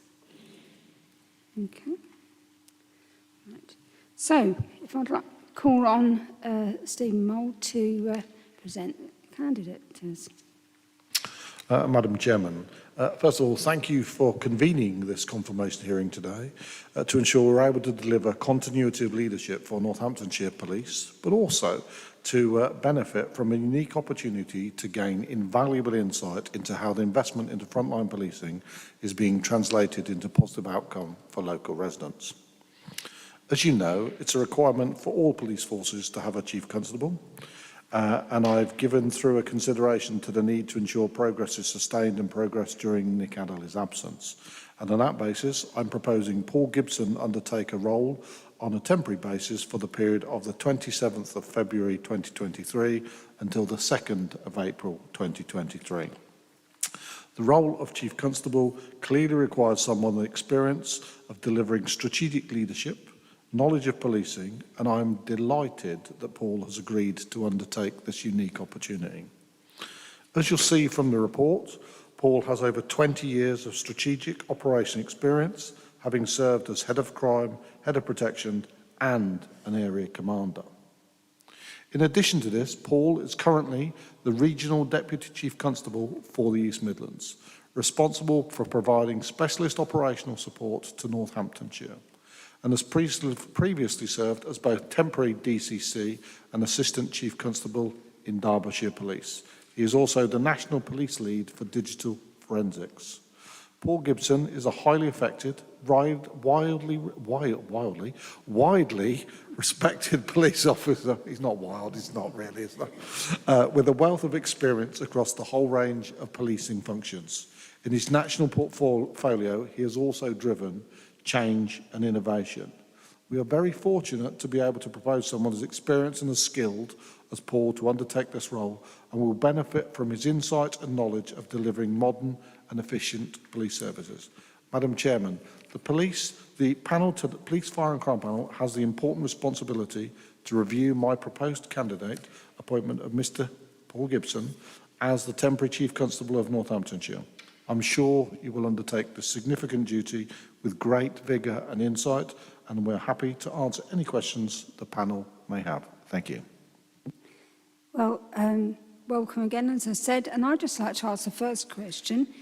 What particularly attracted you to the opportunity to serve as Chief Constable in Northamptonshire Police for a temporary period?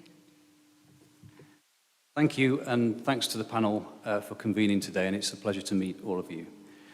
So in terms of temporary chief here in Northamptonshire, well, as you know, I currently lead the East Midlands Specialist Operations Unit, and that delivers specialist services, so everything from homicide to serious and organised crime, counter-terrorism, forensics, and also legal services to the East Midlands. And I'm pleased to say that I share a very constructive and professional relationship with the Commissioner and his team, and also with the Chief Constable. And I think there's great benefit in that I, in part, police Northamptonshire for the services that I offer, and therefore know the county. I think, in terms of attraction to the role, then I think I can actually make a difference, albeit I know it is unique circumstances being only just a few weeks. The reason for that is, as the Commissioner has outlined, I have 24 years policing experience, and 7 of those have been an executive role. And I think that I could bring a fresh pair of eyes to Northamptonshire Police. I don't pretend I know everything, but certainly I can bring a fresh perspective, I think. And in discussion with the Commissioner and the Chief Constable, there's some specific objectives that I would like to achieve whilst here. And those are really centred around offering a peer review, a professional pair of eyes, a fresh pair of eyes on the development journey that Northamptonshire Police have been through. And I know there's been some significant progress, but I think, as always, we should be open to challenge, open to inspection, and actually see how we can continue to develop to deliver the best services to the people of Northamptonshire. So in short, my suggested action plan, should you be happy to appoint me as temporary chief, would be to consider the HMIC progress that have been made, so the progress against the inspectorate, also to look at culture and leadership, and to give a view to the Commissioner around my thoughts on that. And I think there's also a really critical piece of work that this will help cement the relationship between MSU, my organisation, and Northamptonshire Police. So although I think we enjoy a very good constructive relationship in the services we give, we can always seek to develop that, to improve that, and ultimately to give a better service to the public of Northamptonshire. Thank you very much. Councillor Gonzalez de Savage. Thank you, Madam Chairman. Mr. Gibson, if I may, Doctor. DCC. Doctor. I know, Doctor, absolutely. we're most honoured to have you here, definitely, and your time also, but clearly your experience in the region, which I think is really important. And what do you see as the main challenges facing Northamptonshire Police that will take you from your previous professional experience and enable you to contribute to addressing these challenges effectively? That's my question. I know you just added a point indicating that you're coming with a fresh pair of eyes and carrying out effectively a peer review, but I'd just like to understand how you effectively would think that the main challenges, what are they facing Northants? Thank you. Okay, thank you. So in terms of the main challenges, perhaps if I start with the kind of big ticket challenges that policing are facing and then try and narrow that down to Northamptonshire. So, I think that when we look at policing at the present time, we are in a kind of post-trust world. We know there is some concern amongst communities in terms of confidence in public service and government. So I think that's an issue that the police service need to grapple with. I also think, and this is very much prevalent in my current role, that we are now entering a very strange domain of the physical and the virtual worlds starting to collide together. And whether you can almost believe it, I've been sat with the National Crime Agency very recently, and we're talking about virtual reality and suits where people can actually feel things within virtual reality. I know that sounds almost space age, but we have to start thinking about criminality that occurs in that realm. I think there's then a question around certainly attraction, retention, welfare, well-being amongst police officers. I think, again, that's a national issue that we are seeing, and I know that's something that's certainly shared in Northamptonshire as well.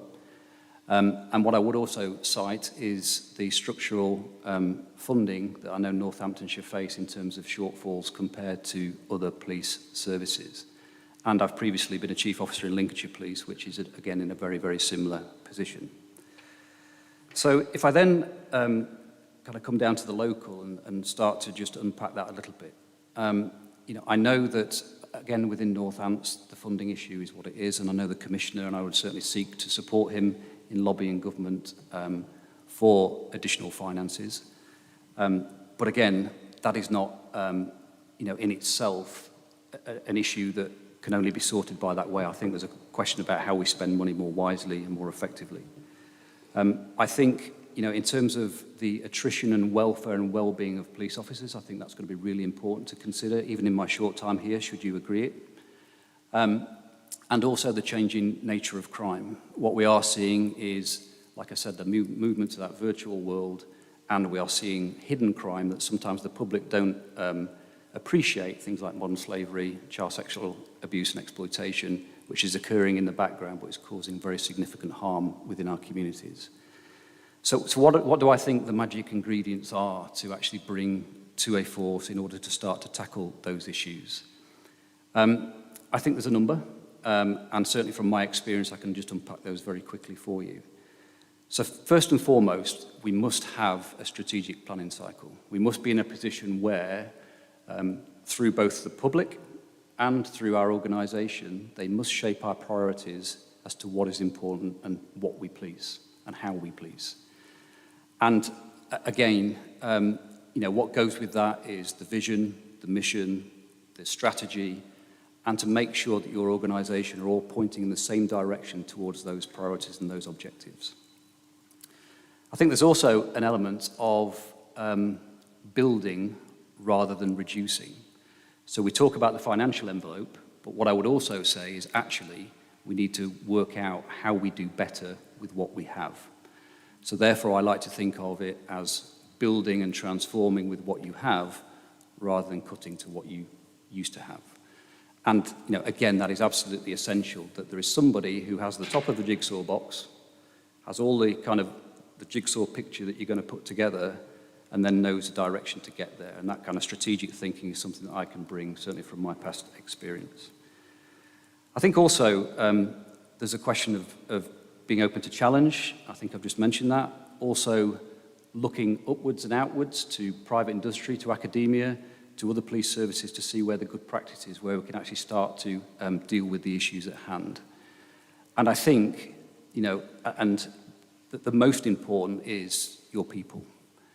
And I would say, know your people, know their capabilities, and look after them.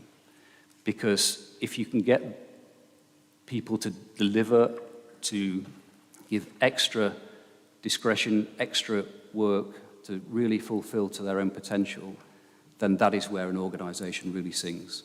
And that starts from building teams that operate at very high levels, and then you can then extend that to an organisation over time, but it does take time. So I think they're the kind of magic ingredients. I know I could talk for a long time on it, and they're the kind of the challenges that I see. But I think they are challenges where we can make significant inroads, and that kind of peer review that I could bring will just enhance Northamptonshire Police's future trajectory and development. Thank you. Mr. Carr. Good afternoon. What do you see as the key factors in enabling Northamptonshire Police to operate as effectively as possible in a demanding financial environment, and how will you seek to address these? Okay. So in terms of the critical kind of success factors around operating in a demanding financial environment, well, as I've mentioned, I have a background in Lincolnshire Police, which is significantly underfunded, and I know that I've been involved in considerable lobbying to government to try and improve that position. And I know we're hoping that the change in the funding formula may well assist that, and I'm sure that's the same in its application for Northamptonshire Police. when operating in a tight financial environment, as I've mentioned, the vision, the strategy has to be clear around what the priorities are. You know, my sense of good leadership is genuine support, clarity of direction, and high expectation. And within that, you expect your people to be able to contribute to shaping that vision and then to help to deliver against it. And I think that's really, really important. And actually, there's a role of the Chief Constable here to set the tone. And we can talk about visions, we can produce glossy documents, but actually, I believe that the Chief Constable should be the walking embodiment of the tone that you want to set in an organisation in terms of its direction, in terms of its values, in terms of its tone and how it feels to work there. I think that strategic planning cycle needs to be formulaic, it needs to be repeated, so actually we're learning as we go and we're changing according to both public need and our organisation's requirements to kind of shape our development as we go. The second area I would really talk to is the financial planning cycle. Obviously that talks very much to your point around difficult financial environments. And that is where we have to make sure that we tailor our services according to the envelope that's available fiscally. And that is always a challenge because there is always more that is required by the public, quite rightly, than sometimes we can deliver. And that's where prioritisation is really important. And things like priority-based budgeting, which again I work in my organisation as a formulaic process. What we are then doing is looking at investment and disinvestment against priorities all the time because things are always changing. I think what is also really important is understanding demand. Again, it's a word that's often used in policing. What does it really mean? Well, do we really understand what is coming through the door? What is proactive demand? What are we doing over and above? And my role at EMSU is very much proactivity because we are, pointing our assets against, some of the most significant criminals in the community. And also, I think we need to consider where our error demand is. So what does that mean? Things that we're doing wrong that we have to then go and repeat, or we have to go and try and put right, which obviously is inefficient. So certainly, understanding demand and take that forward is also really important. I think I've covered off the kind of people element, which goes without saying that from my perspective, my type of leadership I would suggest has been servant-led. And again, that probably sounds a bit management-y. And what do I mean? Is that I think organisations end up in a very strong place when, first of all, yes, you need to be there with the hand on the tiller. I think there's then a secondary phase where actually the organisation will still run when you've not got your hand on the tiller. And I think the sweet spot is then where an organisation will continue to grow when you've not got your hand on the tiller. So I think there's a question of really giving everybody the responsibility to lead, to develop the organisation, to innovate and take a level of pride in what is delivered on behalf of policing. So I think that covers off the kind of fiscal situation, it covers off the prioritisation, it covers off how you put your people facing in the same direction, and it also covers off the kind of demand question as well. And I think what always goes with this is obviously the public and stakeholders within the partnership of the police, because what is absolutely important is we cannot police without the consent of the public. And until we are in a position where we can explain the reasons why we take decisions, we can explain and admit when we get things wrong, and we are very transparent to the public, then that can only build legitimacy and confidence. And that is, again, absolutely key in deterring crime and fighting crime. Thank you. Mr. Shields, you have the next question.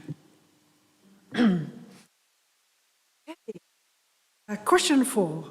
Could you give an example of when you have moved into a new role or organization at a strategic level and quickly needed to understand its characters and ways of working in order to inform you in exercising your responsibility? What approach did you take and how effective was it? Okay, thank you for the question. So in every organisation that I've been in, and I've been in 3 police forces and also been in a dedicated national role in my career, you know, I always approach a new role with 3 phases, essentially. The first phase is very much around listen and learn. Because certainly I think, you know, there's sometimes a perception that the top of the hierarchy in an organisation is the font of all knowledge. And I certainly don't believe that that's the case, and I certainly wouldn't profess to know everything. And that is where I think this great strength comes from.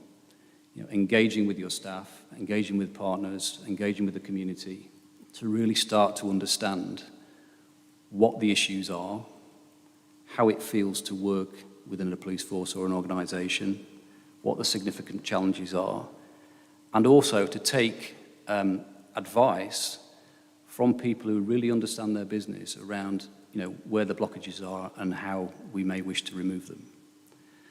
And that's certainly what I've done, and, you know, a good example to answer the question is within Derbyshire Police, you know, a new organisation for me that I had little background in. So, of course, there was an awful lot of soaking up and understanding the kind of politics, the feel, what's gone before, the legacy. The second area then is to kind of move to clarify. And this is where, having, you know, soaked up all that information, you then start to pull together the plan. And, you know, I've mentioned my kind of leadership style, and what I tend to build around, you know, in terms of determining that plan is that genuine support, clarity of direction, and high expectation. So genuine support, you know, listen to your people, be proximate, make sure that, you know, you are training them in the right way, you continue professional development, welfare, recognition. And again, I could unpack that for a long time. The other issue, I think, in terms of, you know, genuine support is for an organisation to operate at its very best, everybody must be in the business of innovation. And that's really easy to say, much more difficult to do. And I think the way that, you know, I've done that certainly in the past is to give people permission to take responsibility, to be bold in their decision making, and on occasions be prepared to get it wrong. That is actually quite difficult for policing because our currency is quite often life and death, I know.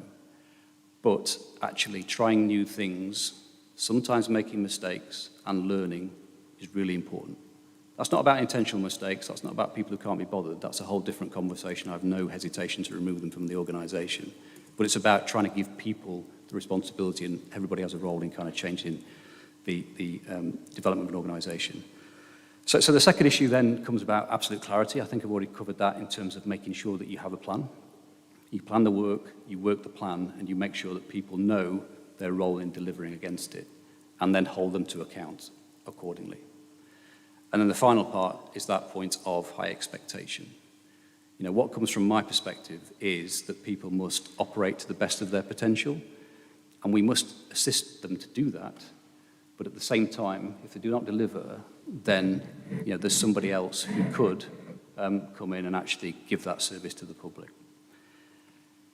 I think in terms of the third part, in terms of the plan and the development and the delivery of it, the example I would give would be in Derbyshire, where I was working with the Office of the Police and Crime Commissioner on the £2 million precept rise that was asked for from the public and which was granted at a panel such as this. And what we, you know, really worked hard to do is then to have a programme of consultation with the community where we actually said, well, what is it that you want? And obviously Derbyshire's city-based, rural-based, obviously very different requirements from different people according to their characteristics of life and where they come from. And of course, the overriding kind of requirement was neighbourhood policing, visibility, engagement, you know, things that quite rightly the public would want from their police service. And so in very short order, we delivered 120 new neighbourhood policing staff, PCSOs, speed watch coordinators, all sorts of kind of community areas that the public wanted. And I think, you know, just to finish off the question very quickly, the point that was, you know, important to me was to say, well, the community said this, and therefore we delivered that. And we showcased that with something called Safer Together, where we went out to the public, We utilised media to actually say this is what we've done. We ran something called Operation Relentless, which was targeting burglary, which again was a real concern for people. And we also signed up to something called Derbyshire Talking, which is something that actually came from Humberside Police, where it's a two-way conversation. We signed up 32,000 people in the county, to that, so that they felt they had a ability to actually receive information. And there's also a survey tool that goes with it, so we can actually go into communities and say, what is it that's important to you? And the PCSOs did that on our behalf. So I hope that covers the question in terms of new organisation, understanding the culture, taking forward a plan, and also setting the leadership direction. Thank you. Ms Woodhouse.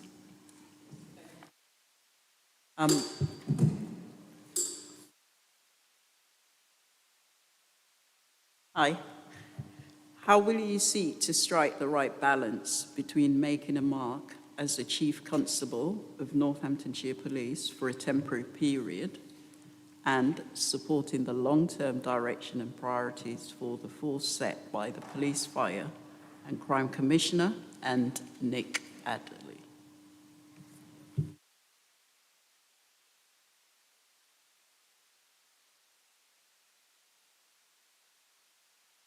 Are we back on?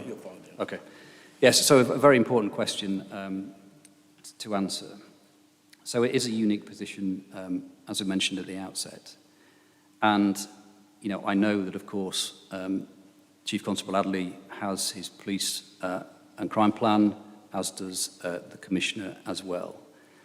And in terms of the period that I've been asked to cover, should you be happy for me to do so, as I've mentioned, this is not about coming in and kind of setting a new vision, setting a new mark, because we already know that over the last 5 years, Northamptonshire Police has developed very significantly in terms of benefits and developments that it's made. And for example, I know that Northamptonshire Police has the kind of smallest uplift in crime within the country, which again is testament to the Commissioner and to the Chief Constable. I know there's some excellent initiatives that are going on with regard to HMIC. And I know there's all sorts of good work that have been delivered 24/7 by the good men and women of Northamptonshire Police. So, in terms of reassurance to the question, I don't come in seeking to, apply my own vision. I know I'm here in a supporting role, but that said, I think it's really important that whilst I am here, there are some very clear objectives for me to achieve. And I would just go back to the point that those are giving that fresh pair of eyes, looking at the HMIC developments, looking at leadership and culture, and also cementing the relationship between MSU and Northamptonshire Police so we can work together even better going forward. So I hope that gives some reassurance that what I continue to do is actually add to the development of Northamptonshire Police and not change direction significantly. Thank you. Councillor Strachan, would like to ask the next question.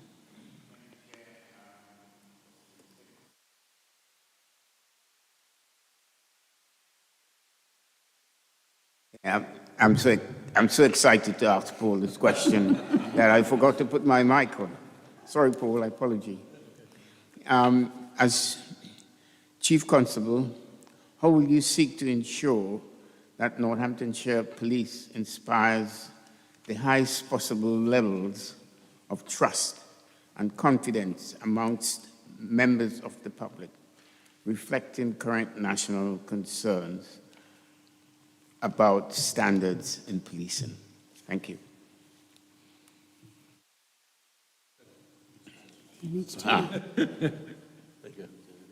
Are we on? Yes, you're on. Okay. So again, a very topical question, Winston, and I think, we would all share that what we're seeing that's playing out in the Metropolitan Police with the Cousins case and the most recent case and some of the work from the HMIC is the most abhorrent behaviour, that you can imagine in policing. And I think we would all share that sentiment. So, from my perspective, the public is absolutely critical, as I've mentioned, to the way the police operates in terms of gathering intelligence, being an assistance in investigating crime. And unless we obtain the confidence and increase the confidence with the public, then it makes our job much more difficult to achieve. And these sorts of incidents, of course, dent that confidence, particularly amongst, violence against women and girls, and particularly amongst the kind of domestic abuse victims. So that's something I'm certainly very mindful of.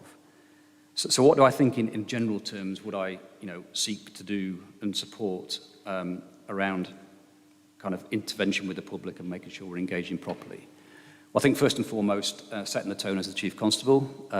Certainly my values are centred around public service.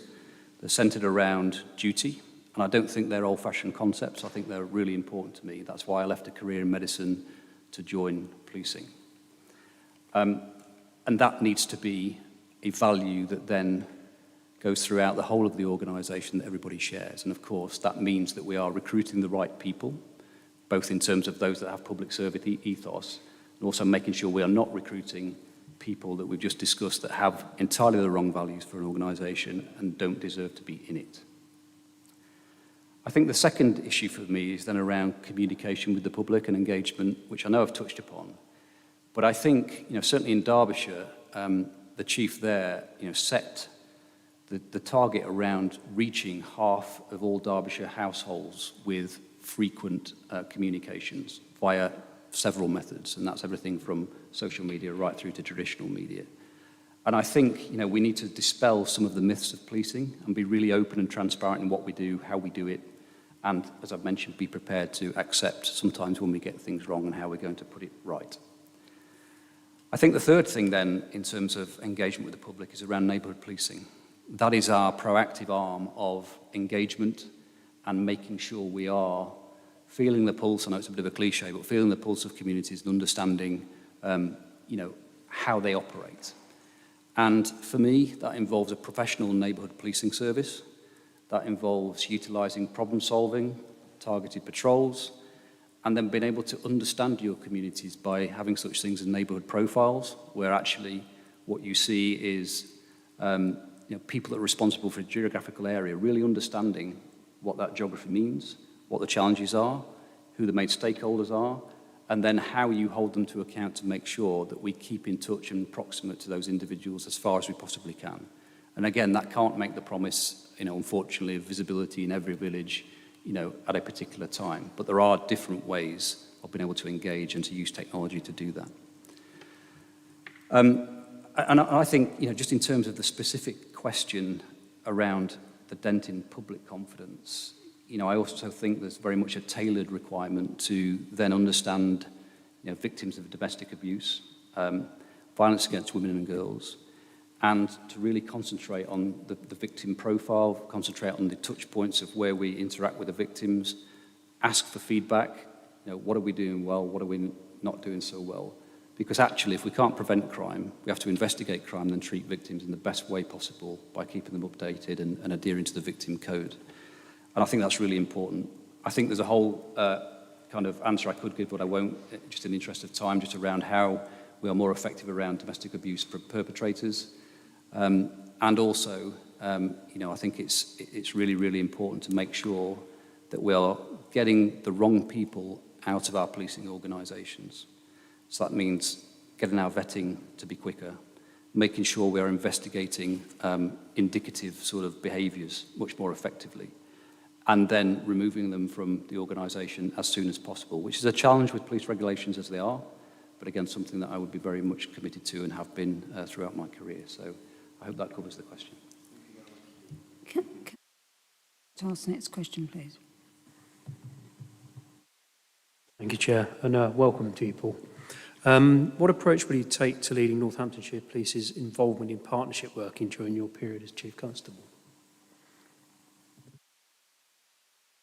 Okay, so, if I just cite my current role, it's very much about a collaborative approach. So I work to 5 Chief Constables and 5 PCCs, so I have 10 bosses. But I think, what I have seen from that experience is that when you work well together, you can be better than the sum of your parts, if that makes sense. And just to give an example of that, I look after homicide investigation for the whole of the East Midlands.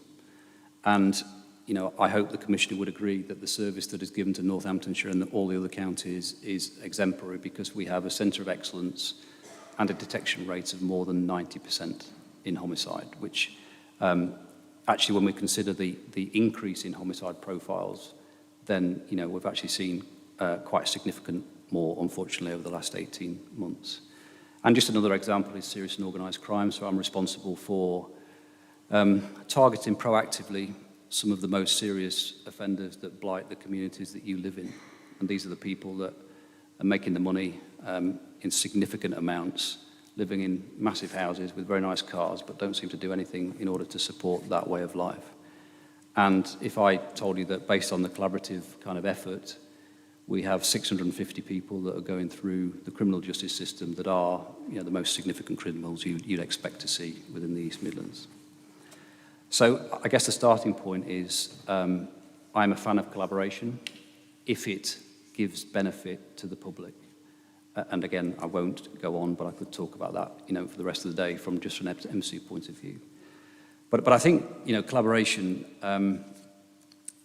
there is a tendency at the moment, I think, that localism has become, you know, much stronger within police, and certainly something that I've recognised. And that sometimes has caused policing to step back from collaboration, because it makes it feel as though, you know, there's an encroachment into the police's mission. Actually, I don't take that view. I think it's hugely important, like I say, that if there's benefit to the public, then we collaborate. And I would collaborate ethically with anybody if it gave that opportunity. So sorts of examples that I've certainly led on in the past, things like, you know, whole place models. So where you join partnership agencies and the police within the wards of your county that are the most challenging in terms of crime and antisocial behaviour. You know, I think there's great benefit around integrated offender management, so actually looking at offenders and recidivists that continue to offend and how you start to prevent and reduce that. Again, had involvement with that before. And again, I know there's a very strong relationship between police and fire here in Northamptonshire. And again, it was very similar with my experience in both Lincolnshire and Derbyshire, that I think that more, you know, closer working between emergency services has great opportunity. So certainly a track record in collaboration, something I definitely support, and again, something that, you know, in my short time here, I would like to take a view on and certainly give feedback to the Commissioner about how I think it works in Northamptonshire, you know, in a constructive way to again, benefit the public in terms of the service delivered. Mr. Savage, would you like to ask another question? Thank you, Madam Chairman. Dr. Gibson, I think your role currently with your numerous bosses must be quite a headache occasionally, I'm sure. So this will be quite a refreshed opportunity if you're successful. My question is, how will you seek to work with the Commissioner to reflect that the Commissioner and the Chief Constable have distinct responsibilities, but also must work well as a team in the interest of Northamptonshire? Okay. So in terms of you know, the advent of PCCs and when they came into the system several years ago, you know, I know the legislation, the policing protocol, was quite distinct in terms of the role between a commissioner and a chief constable. And, you know, in some cases for good reason, because the operational independence is of course important to a police service, and that it's not overly influenced by politics. That said, I do believe, and again, having worked with several commissioners now in my time, it can't be quite so black and white in terms of it's this or it's that. And what I always seek to do is make sure that there is a very good, constructive and professional relationship with the Police and Crime Commissioner, Police, Fire and Crime Commissioner here, to ensure that, you know, the ultimate aim, again, is delivering the very best service to the public. So I don't think a relationship between a Chief Constable and a Commissioner should be cosy. It shouldn't by any stretch. It should be, you know, a question of good, robust conversation and relationship where, quite rightly, the Office of Chief Constable and the force is held to account for the delivery to members of the public. That's why it's there, and absolutely makes sense to be like that. But like I say, a professional relationship where, we can openly discuss, we can, disagree in a professional way on occasions, I'm sure, is healthy. And, if you look at the performance of good teams, I think they have probably 5 main ingredients. Number 1 is trust, which is really important. Number 2 is to be able to actually adopt positive conflict. And what I mean by that, I don't mean destructive conflict. I mean the ability to actually say what you really think. And that, is really important, both with the Commissioner and also within policing. Forget the hierarchy. People should be able to say what they really think as long as it's constructive. I think the third thing is then accountability, which is hugely important, both in terms of delivery but also behaviour. And then the next kind of issues for me are then performance and results. And that's where I'd expect to be, again, held to account by the Commissioner in the right way to be able to then work together. I think, in terms of knowing the Commissioner and having worked with him from a collaborative point of view, then, I'm absolutely convinced that we both want the same thing, which is, the best possible service to the public, the safest county that we can possibly deliver. But we just look at it from a different perspective, which actually I think is really healthy. Thank you. I'll ask you the next question. That is, what key principles will you seek to apply as the operational leader of Northamptonshire Police in order to inspire confidence and respect in your leadership amongst staff members? Okay, so in terms of, leadership, it's a word that's often used, of course, in any organisation. And for me, leadership is, very much around people, getting absolutely the best out of them. But like I say, leadership cannot be about transaction. I think leadership is properly around when people feel that they have been given the direction, they have been given the support, and they have been held to account to deliver according to that. So, I've mentioned earlier in the questions that at the moment there are some significant challenges within policing around motivation and welfare and attrition. And, again, I don't think there's any kind of shiny initiative or governance structure or service you can put in to automatically improve that. I think it's a multitude of things that need to be done many times. And as I've mentioned, that needs to come from the tone of the Chief Constable. And, from my perspective, what are my values within leadership? Well, compassion is one of them. And I think within a hierarchical organisation, probably in the past, compassion was considered to be a little bit soft, a little bit laissez-faire. Absolutely not the case. You look after your people, and the people will deliver for you. What else would I seek to put in place? Well, I think there's numerous things that are required, certainly around welfare, well-being, continued professional development, and really inspiring your people to do their very best and deliver with extra discretional effort. And, to give an example of what are they? Well, reward and recognition. We must be in a position where we can, thank our people for what they do. I have thank you cards in my desk at work, and I write several a day just to say, I noticed this, thank you very much, really appreciate it. Just that small act of kindness, I think, counts for a lot. I think there's then a question of welfare and well-being, and we know that police officers currently are, facing much more mental ill health than they have certainly in the past, and there's all sorts of reasons for that. So I know Northamptonshire Police are investing, a lot of money in occupational health, which I think is important, but actually I think well-being is a byproduct of good leadership. And so therefore there's a question of also making sure you're selecting your leaders that actually have the same values, and you're training them in a way that actually they imbue the same tone that you do in terms of making sure that people feel as though they're supported in the job that they do. And again, I think, as a final point on this question, equality, diversity, and inclusion. I guess I came into policing as quite a quiet introvert, and it didn't always feel like the right place because, I couldn't probably be heard. Actually, if people can come to work feeling psychologically safe to be who they are, That, I think, is the essence of leadership. And that is easy to say, much more difficult to do.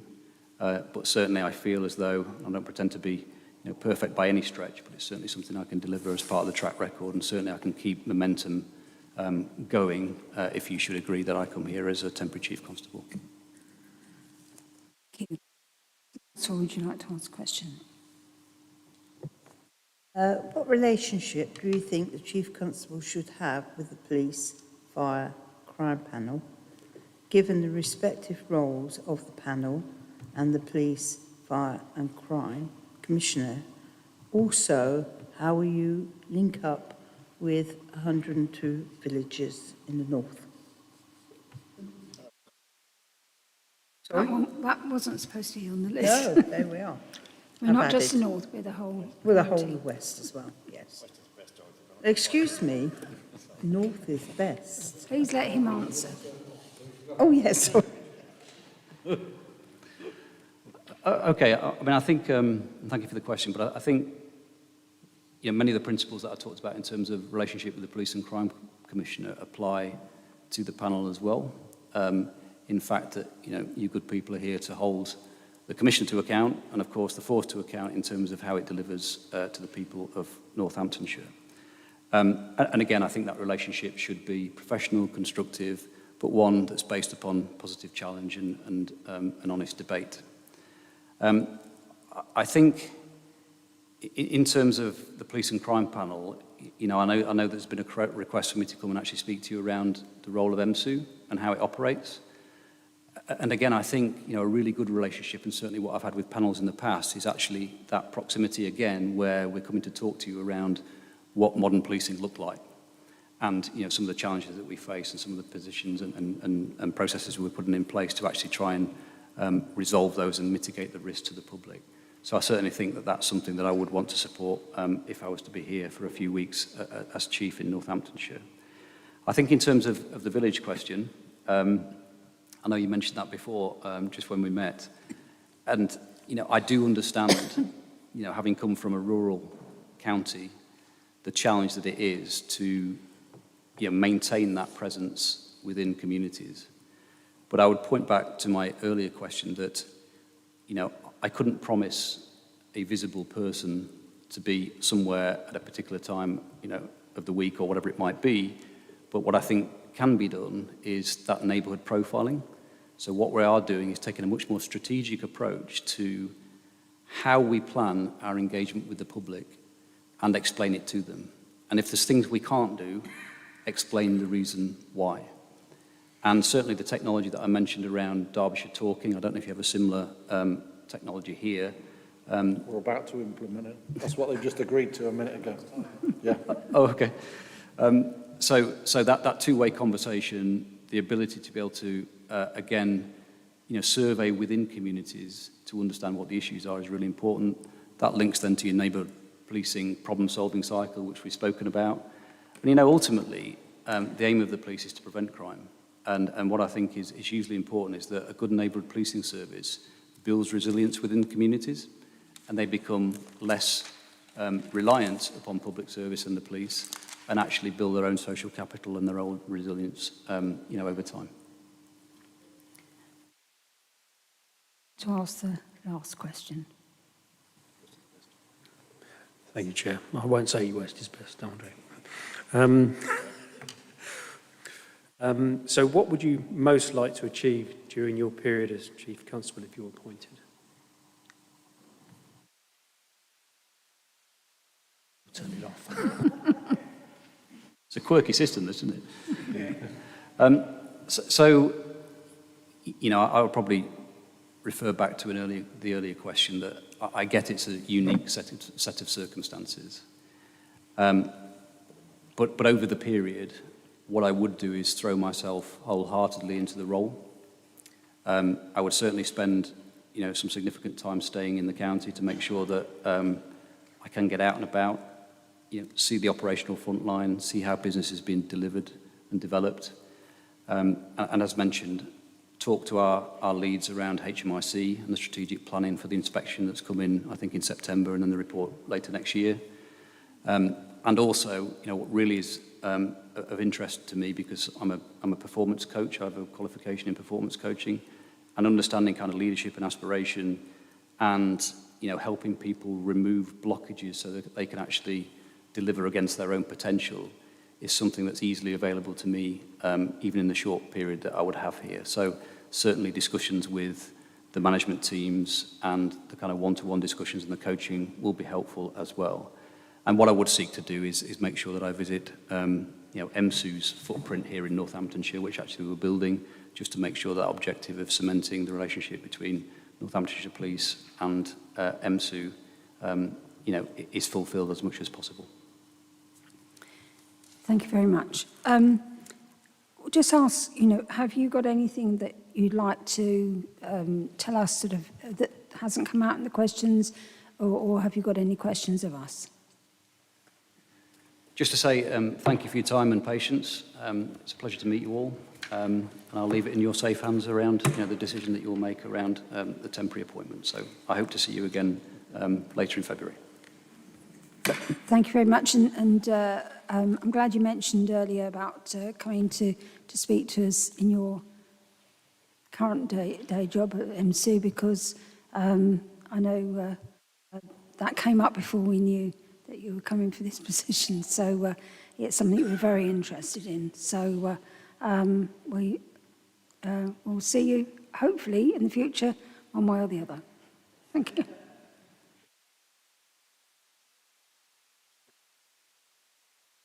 Call this meeting to end.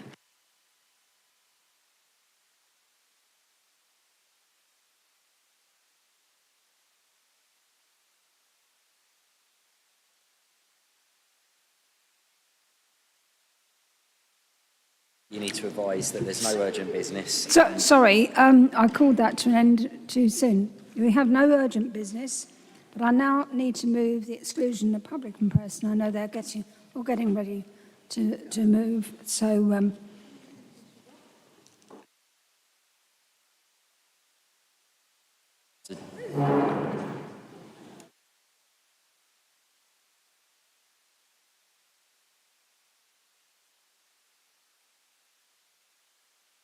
Chair, you do it, or I can read out the wording. oh, sorry. I need to get you to agree that. Is Zoe need to move? No. Councillor McGee can stay as she's actually part of the committee. Yeah. I